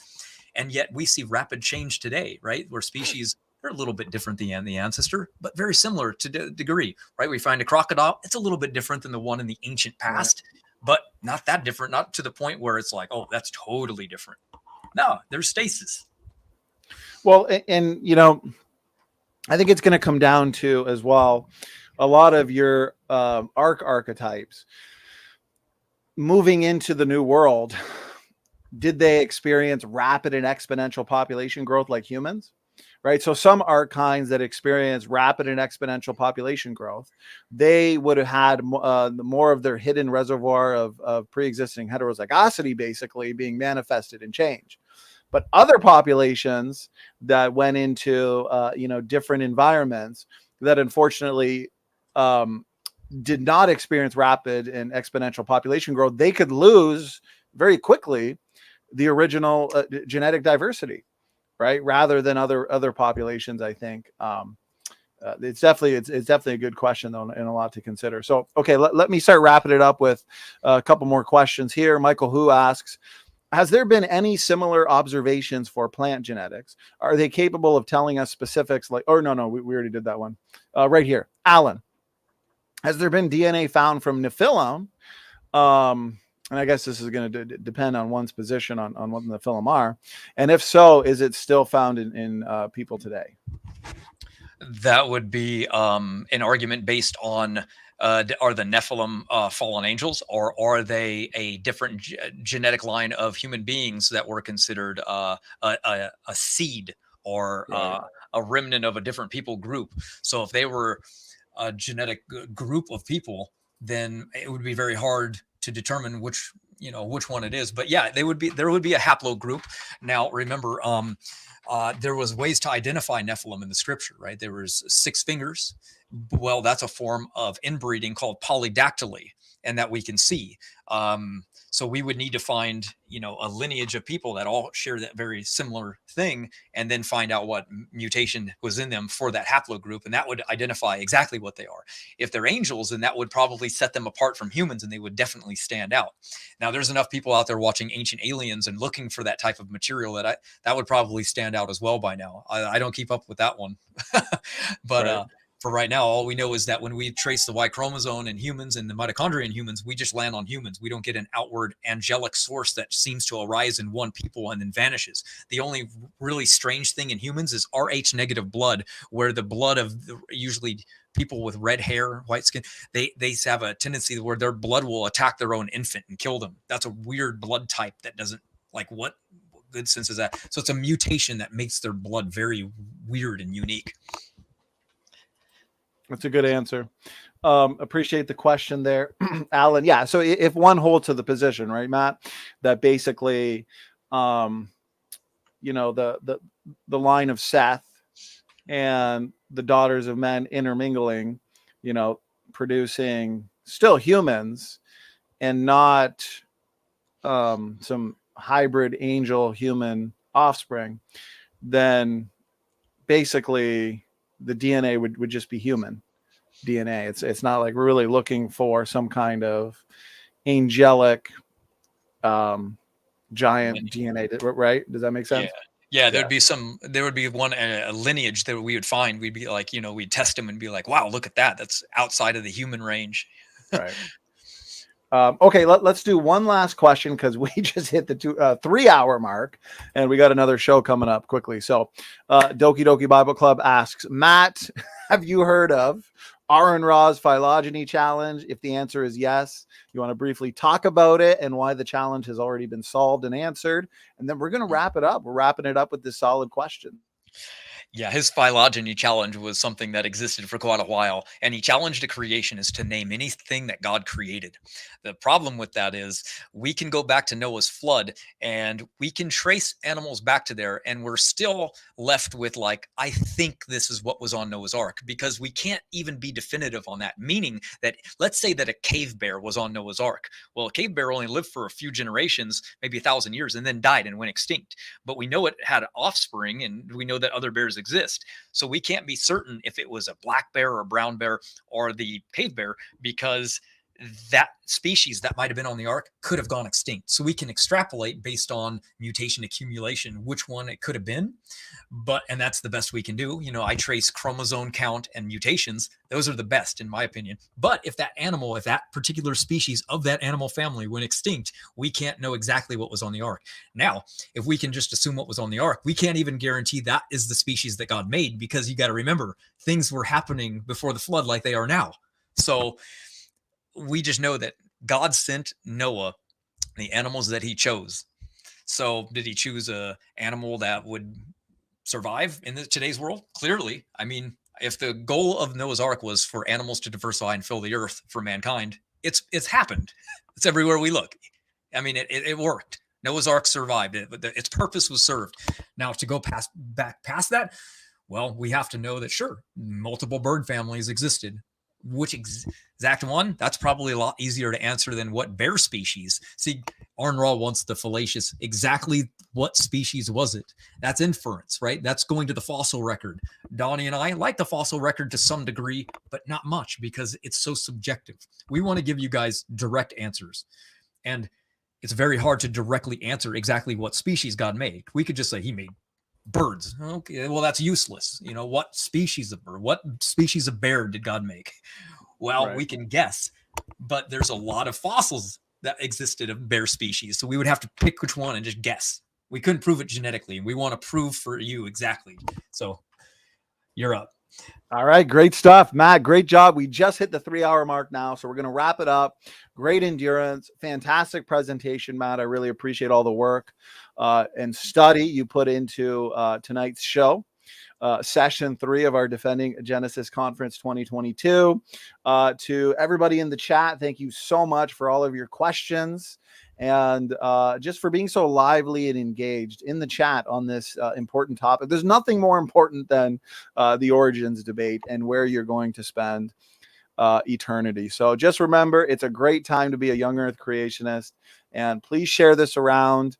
The truth is important, and critical thinking is also so incredibly important. Matt, any last words, thoughts, brother? No, I was just reading chat. They're funny comments coming through. I know. Always funny when an atheist shows up. They keep me entertained.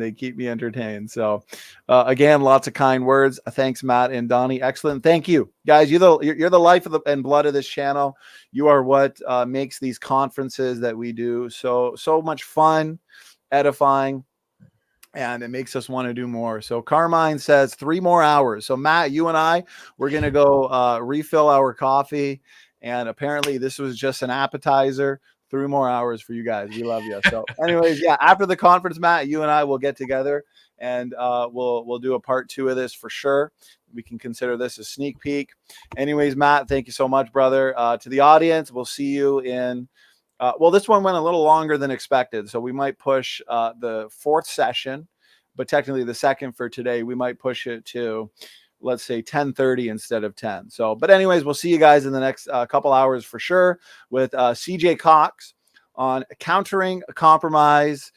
God bless all. Donnie and Matt are out.